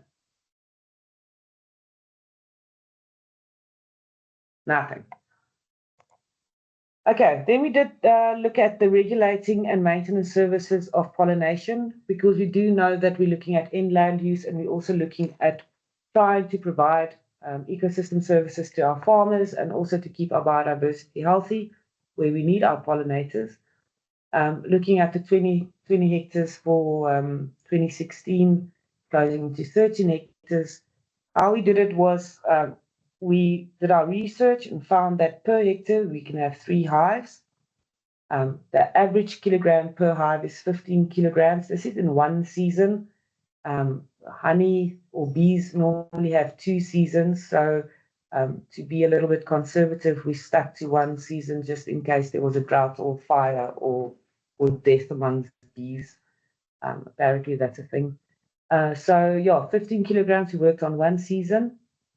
In 2024, the price per kilogram was already 28 Rand 12 for the honey. And then we did our calculations, and the kilogram honey produced per hectare was our hectare times 3, which is our 3 hives, and then 15 kilogram per hive. And then we have a value total, which is the volume per hectare times 28.12 for the 2024 price per kilogram. And then we have our calculation set, where we can now see that our hives started off in 2016 at 60 hives that we were able to sustain. And then it went down to 39 hives, which means we lost 21 hives. Our honey that we could get was 900 kilograms, and it went down to 585 kilograms, which means this is now 315 kilogram less in honey. And our value total for 2016 for the whole hectare, remember this is 1 season, was 25,000 Rand, going into a closing balance of 19,000 Rand, also for 1 season, which means because we lost those hectares of blue gums, we now have 5,998 Rand less of honey that we can sell or use, and it gives us a value in hectares for 2016 at 1,265, which of course with market-related prices went up in 2023 at 1,485. So there's a little bit of a gain of 219 Rand, but also that is one season, and it is also due to market-related prices that went up. Any questions on my Bs?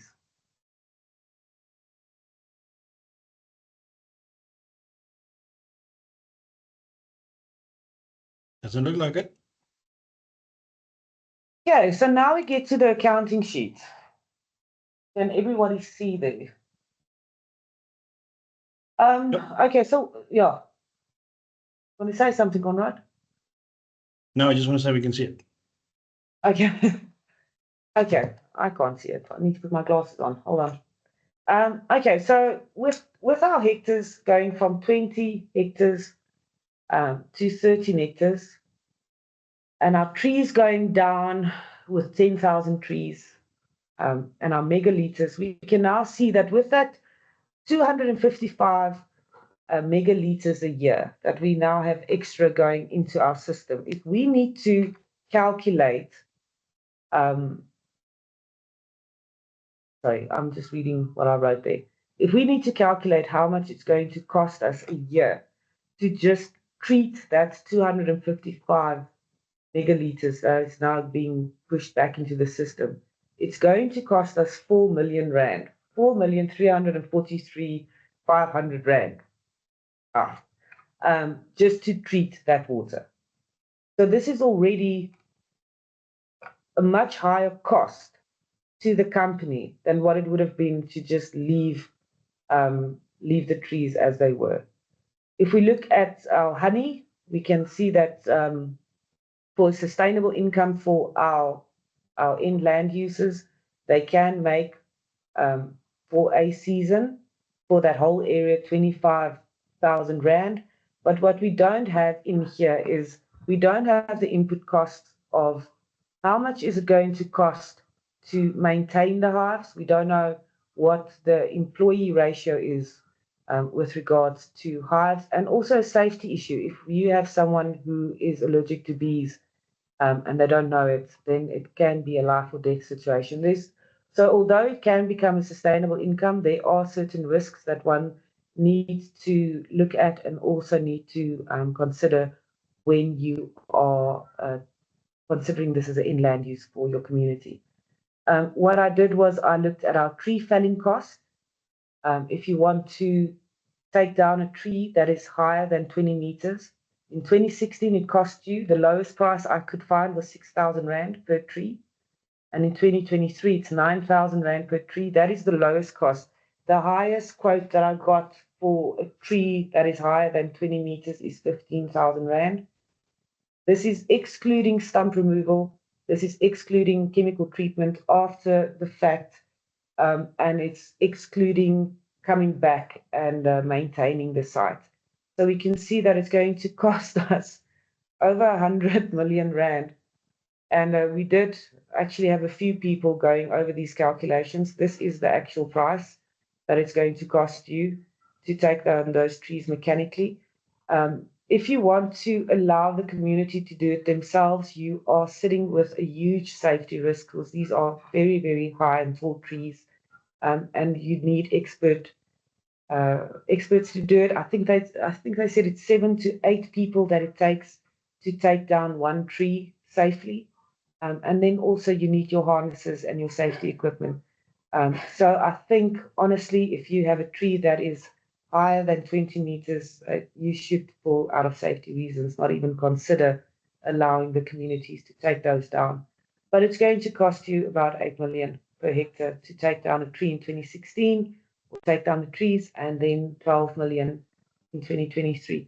And I think the whole thing is that why we don't see the enormity of the cost is that we don't ever plan to take out 20 hectares. We work on smaller volumes, so you don't really get the extent of how much it will cost. If you want to cut down a tree that is smaller than 20 meters, in 2016, again, the lowest price was 2,000 Rand. In 2023, it's 4,000 Rand.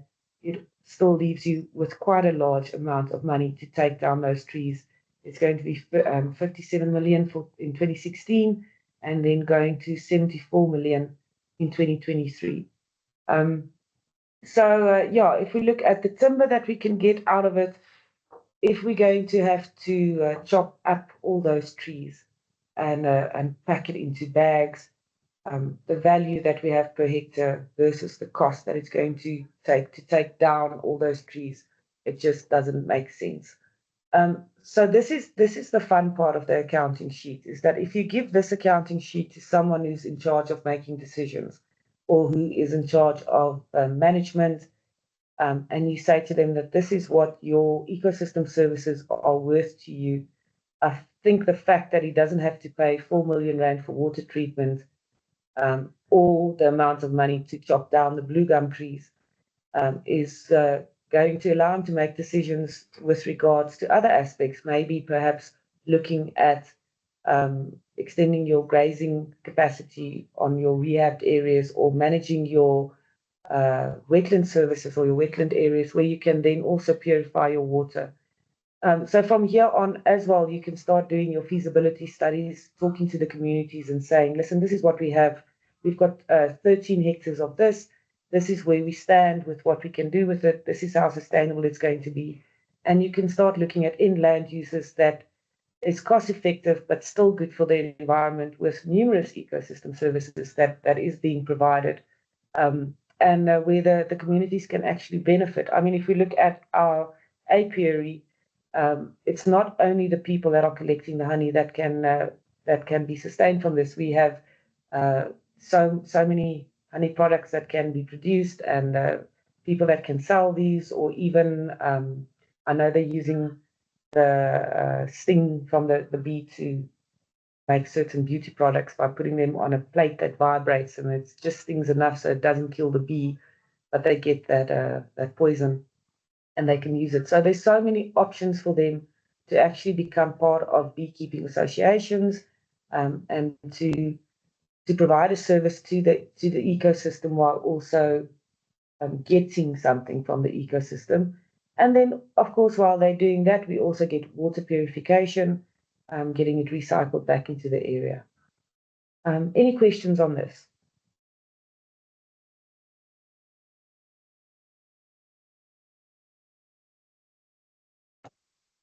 Silence. Very quiet in the chat. Very quiet.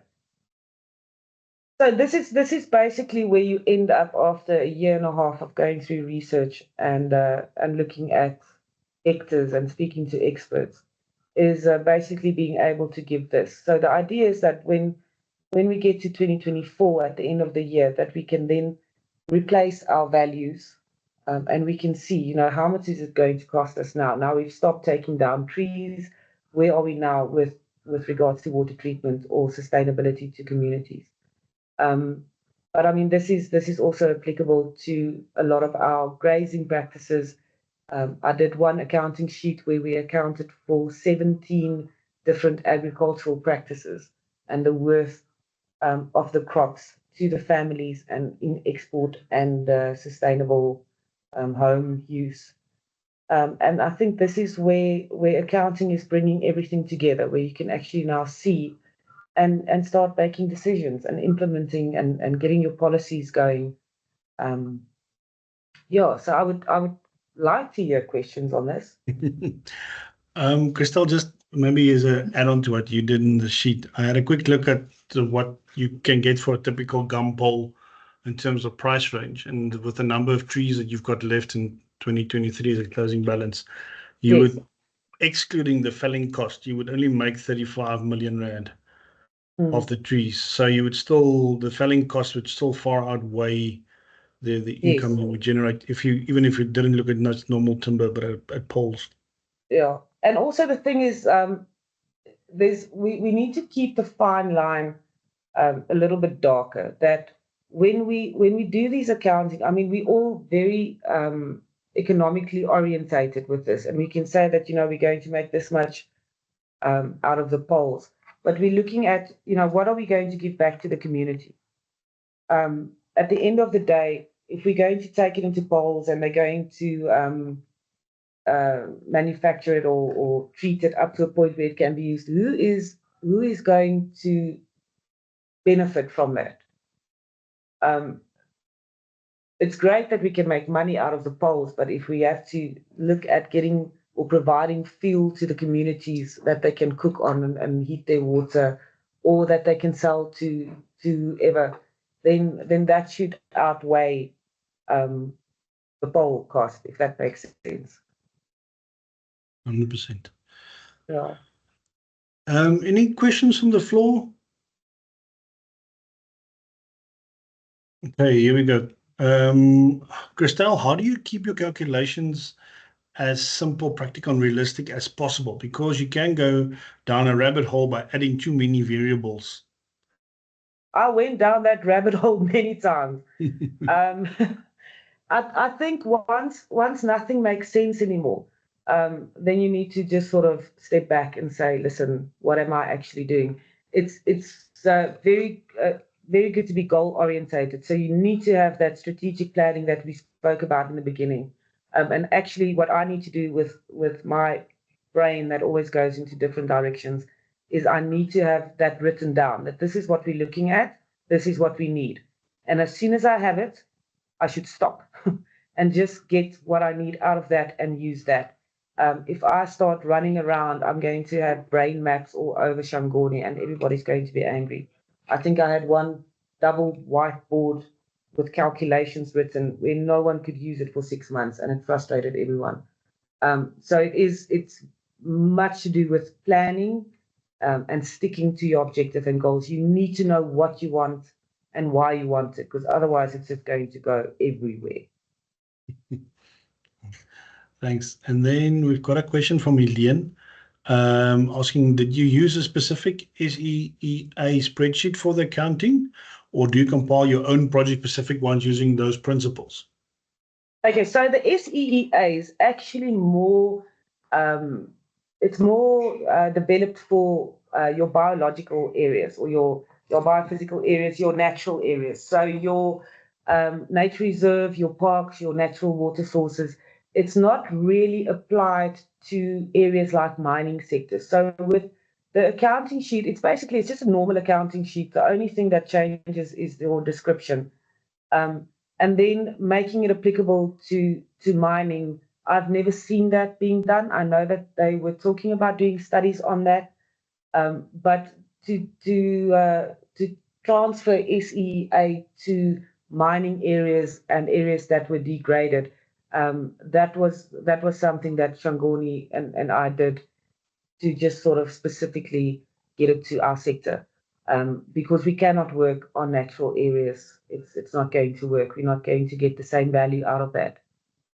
So instead of looking at really what we're losing, as they do with the natural areas, we look at what can we gain if we should do things correctly. Thanks, Christelle. Further question, is the economic gain expressed over and above CPI or including CPI? At this stage, it's just basically on our market prices today. So however they worked out the market prices, I don't work on the CPI. It is specifically market-related prices where they've already increased and decreased how they ever wanted to. Right, and then another question is, can this example that you've shown on the blue gums be extrapolated to all blue gums in South Africa? Or would you say that this was site-specific due to location and other factors such as rainfall, and would that influence the numbers? This is definitely site-specific, but also it can be applied to other mining areas where in the past they have planted these blue gums to help with their water abstraction. But it is not pertaining to more agricultural or natural areas. There I would definitely see whatever is being abstracted as a loss, because we're looking at natural resources, which we will then assume is pure groundwater, which is then being abstracted, which is not something you want to lose. When we look in the mining area, we're specifically looking at the abstraction of underground mine water, which cannot be used unless it's been treated. Okay. Then there's a comment that there was similar work done in Alexander Bay coastal mine, where the dynamics and variables were quite different. Working in the arid zones changes, he says, drops the bottom out of any of the equations. That's quite true. The arid zones are quite a unique challenge. Well, I saw differences from just in our provinces, working in the Northern Cape and the Free State, and then going up to Tanzania. I mean, that's why I said it needs to be the data that you're collecting, and your goal needs to be biome specific, and for that specific ecological region within the biome. Otherwise, you can't just adapt whatever you're doing in one area to another. You need to do it specifically for that area. Thanks, Christelle. Any other questions from the floor?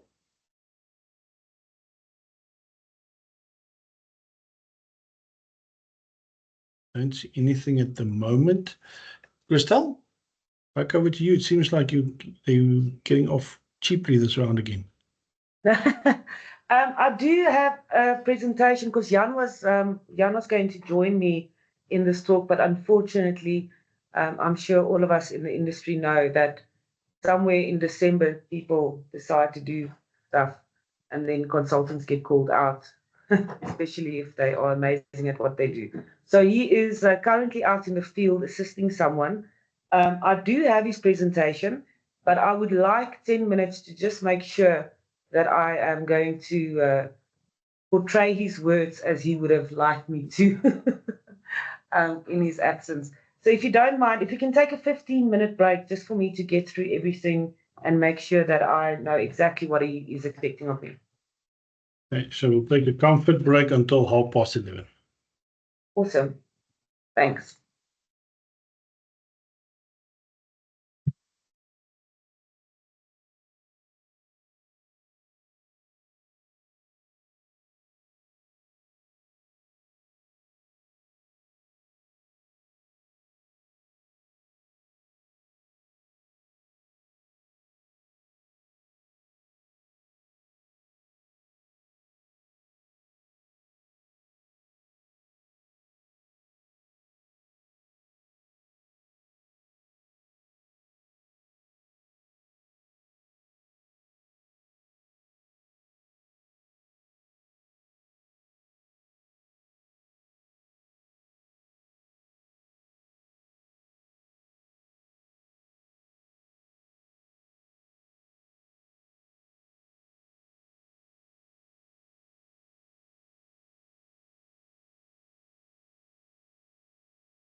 Good morning, everyone. Christelle, are you ready for the next set of talks?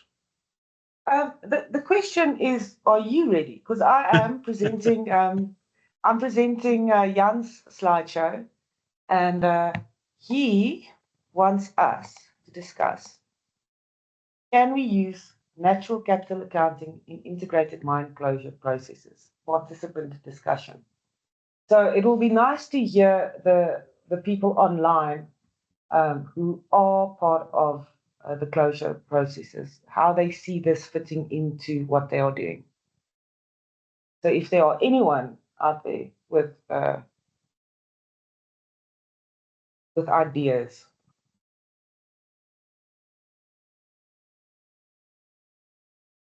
Anyone. Okay, so Dion has said that they are already using this as part of their work. Okay, and how is it fitting in with the policies? Is there any obstacles that they find with regards to this?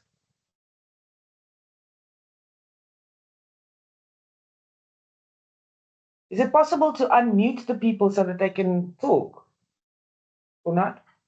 I'm trying to see if I don't know if I can do it. LaRSSA might have to do that. So he's online.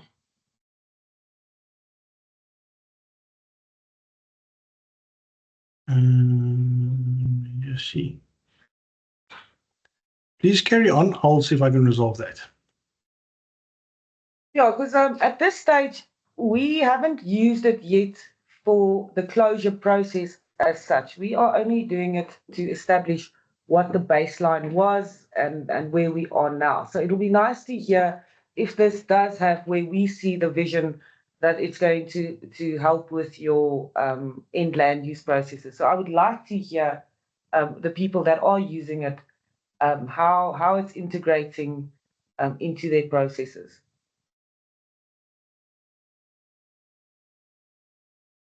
So if there are comments that you can read or not, because it's still very trial and error, I think, and it's something because it's for the greater good of our social responsibility. We need to learn from one another where we need to take extra care, especially if we're dealing with the communities, because it's such a sensitive issue. Now, from our side, we have used natural capital accounting in mine closure, but it's usually not in the closure process itself. It's usually more as a tool to get the client to understand his options and to evaluate options and in land uses and things that they're looking towards. So I just want to ask, so it's then still more company focused and not socially focused? Yeah, very much so. Yeah. Yeah, okay. It's definitely not. I would say we haven't found that the regulator has ever asked for it or even mentioned it. They tend to just look a bit more at the old SLP type numbers and figures to try and understand what's happening. But it depends on who you get as your government contact, I suppose. But yeah, we haven't seen it. It's mainly from a client focus to help them understand the scenarios and options they have going forward and the cost benefit. Okay. And then out of interest, Conrad, when you guys do this, do you only do it for the mine area or do you also take into consideration the 1,000 hectares surrounding the mine area?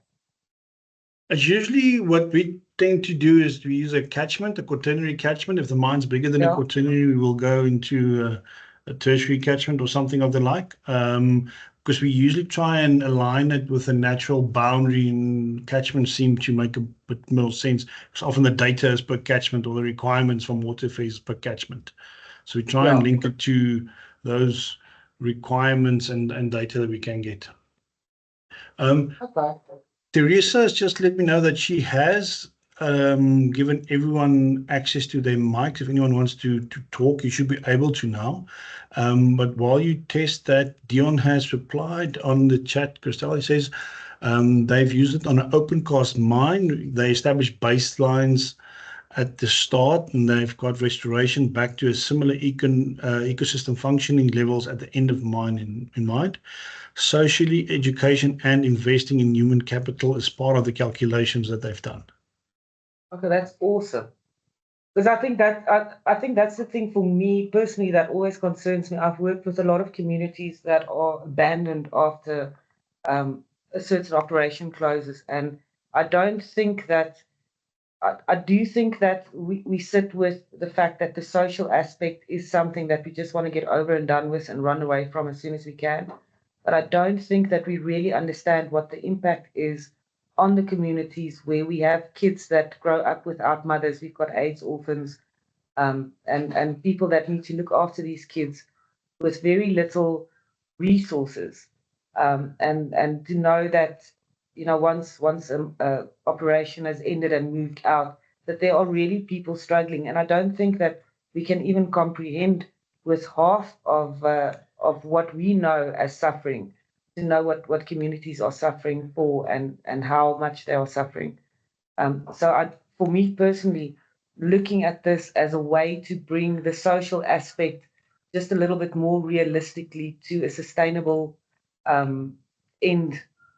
That is the one thing that I'm mostly concerned about, is that we take that into account, and with this allow for the communities to be able to be sustainable and not rely so much on the companies that they previously relied on. There's a hand from Dion. Thanks, Christelle. Hi, good day. Yeah, on the social aspect, I was very fortunate to work on a very unfortunate mine, which is up in Alexandra, and we were involved by the Legal Resource Center in a High Court case to assess the value of the restitution of the land use by the government, because Alex Court is a government-run diamond mine. And this process lasted about 5 years, and it was incredibly complicated with lots of social scientists and botanists, geologists, and ecologists, like myself, involved in it.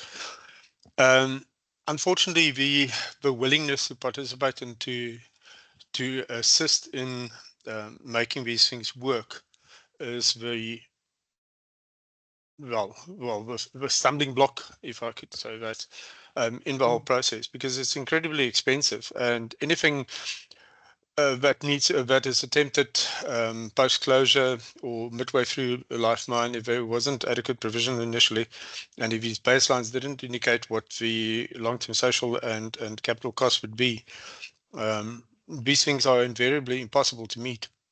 There's enough legislation in place. I think the biggest issue is that, as you said, you know, the understanding of it and by a client or by the board of investors and so on. That is where it's at faultish, and I think the other issue is the economic reality, because a lot of the cases the mines are marginal, they're approved. Once the damage is done, it is incredibly difficult to undo it. So that sustained effort right from the word go, continuously monitoring it on a monthly basis, reevaluating it, developing your restoration plan, implementing and adjusting it, including all the role players, including the local community and the shareholders, is really vital. But I think the big issue is that willingness is the key, willingness from client side. And if you don't have that, I think, you know, all of this can be done in this exercise on paper, but if it doesn't translate to end results, then it's quite meaningless.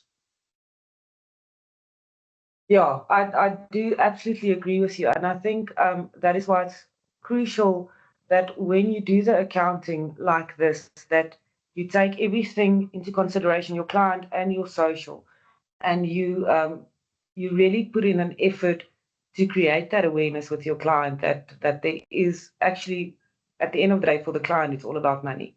To put that forth, that, you know, this is where what is worth to you and worth to your social reputation, if you want to call it like that. But then also writing the policies. You know, if you have an invested client, that you can say, listen, we're using this. This is where we need to steer our policies to.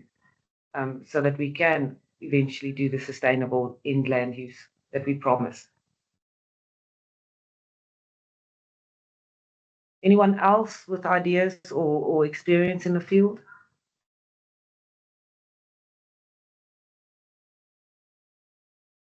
Nothing.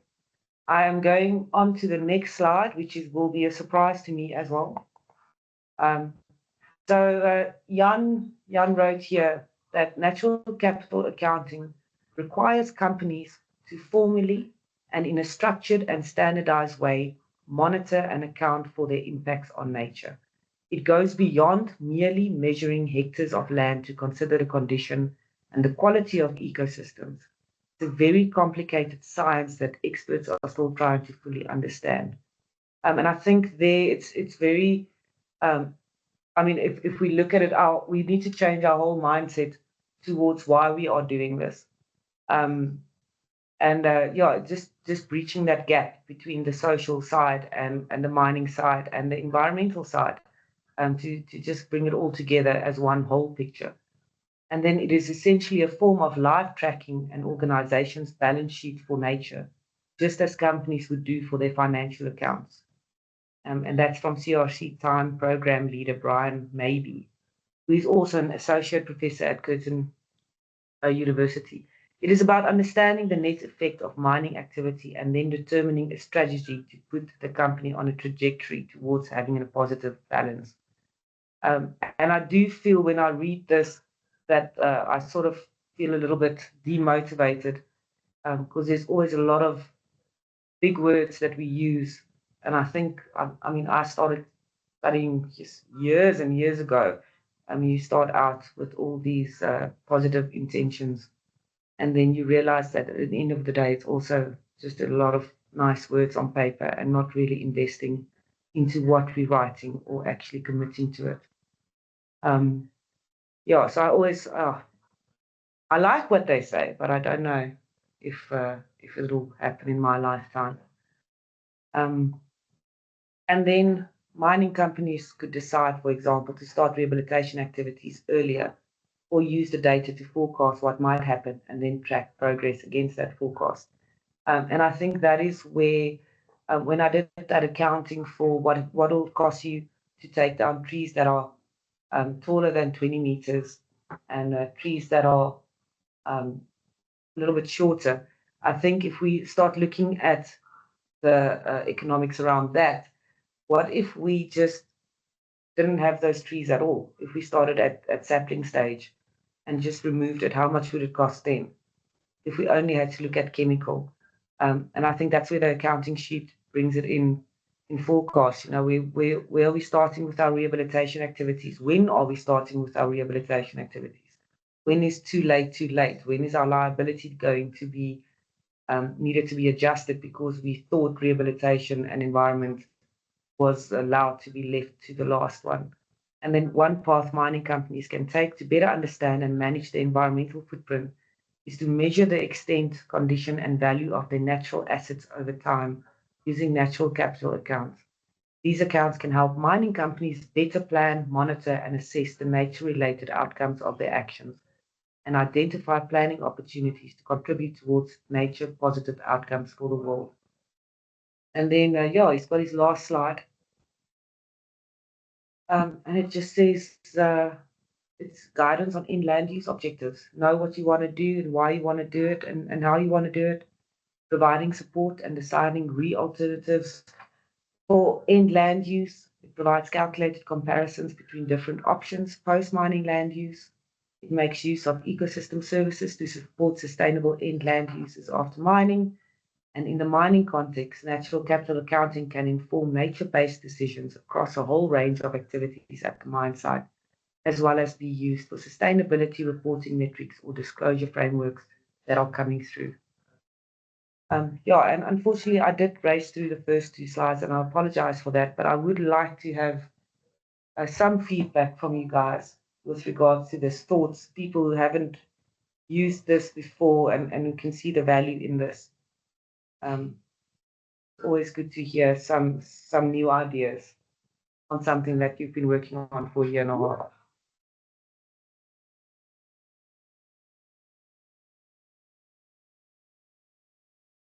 Christelle, maybe from my side, not something that's a new idea per se, but something that we've learned through the process is there's an absolute, well, there's a massive lack of data on a lot of these sites, especially some of the older mining houses sites.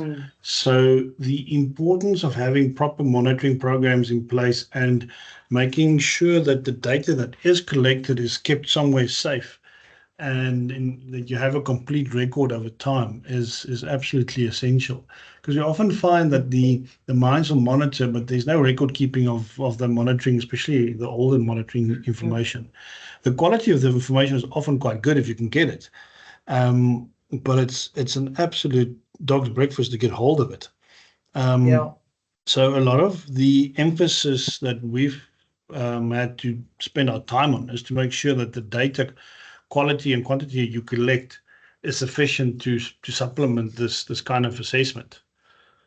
Absolutely. Especially if you don't have the 200,000 or the 300,000 to pay for data, you have to rely on generating data.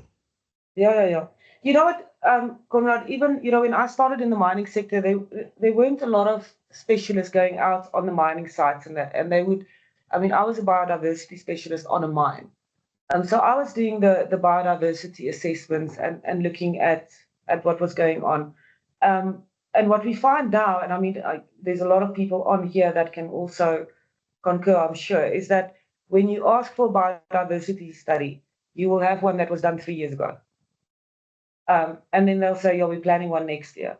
And there's so much time that went past, where we have fires, we have droughts, we have developments, we have people dragging a dragline through a wetland system, that having a 1 in 5 year biodiversity monitoring program is not quality data.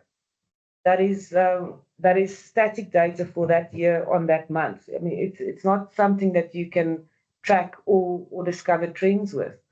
And maybe the olden days, having specialists on site that could do it and keep the monitoring, maybe even, it worked out cheaper and you had the data. But now we're sitting with the one thing that we really require to know what are we actually doing and what is our impact, and we're only monitoring it once every 5 years.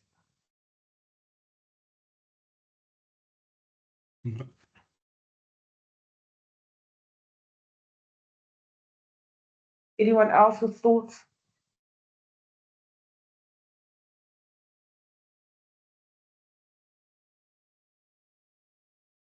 Okay, well, I was hoping there would be a little bit more participation and discussion. So if there's not really anything else, we do have our details here on the last slide, so you're more than welcome to send an email or give us a phone call. Not tomorrow, because I'm on leave from tomorrow. But I would gladly assist anyone if you need any information or guidance, or if you need us to assist you with your natural capital accounting. We will do it gladly. Thank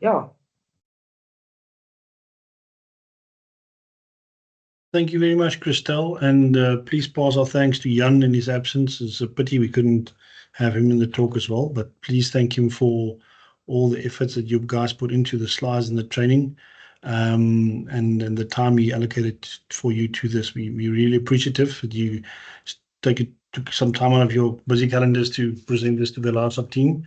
We're much appreciative, and thank you very much to everyone in attendance for your time. This is, I believe, the last LaRSSA training or webinar for the year, but please have a look out in the new year.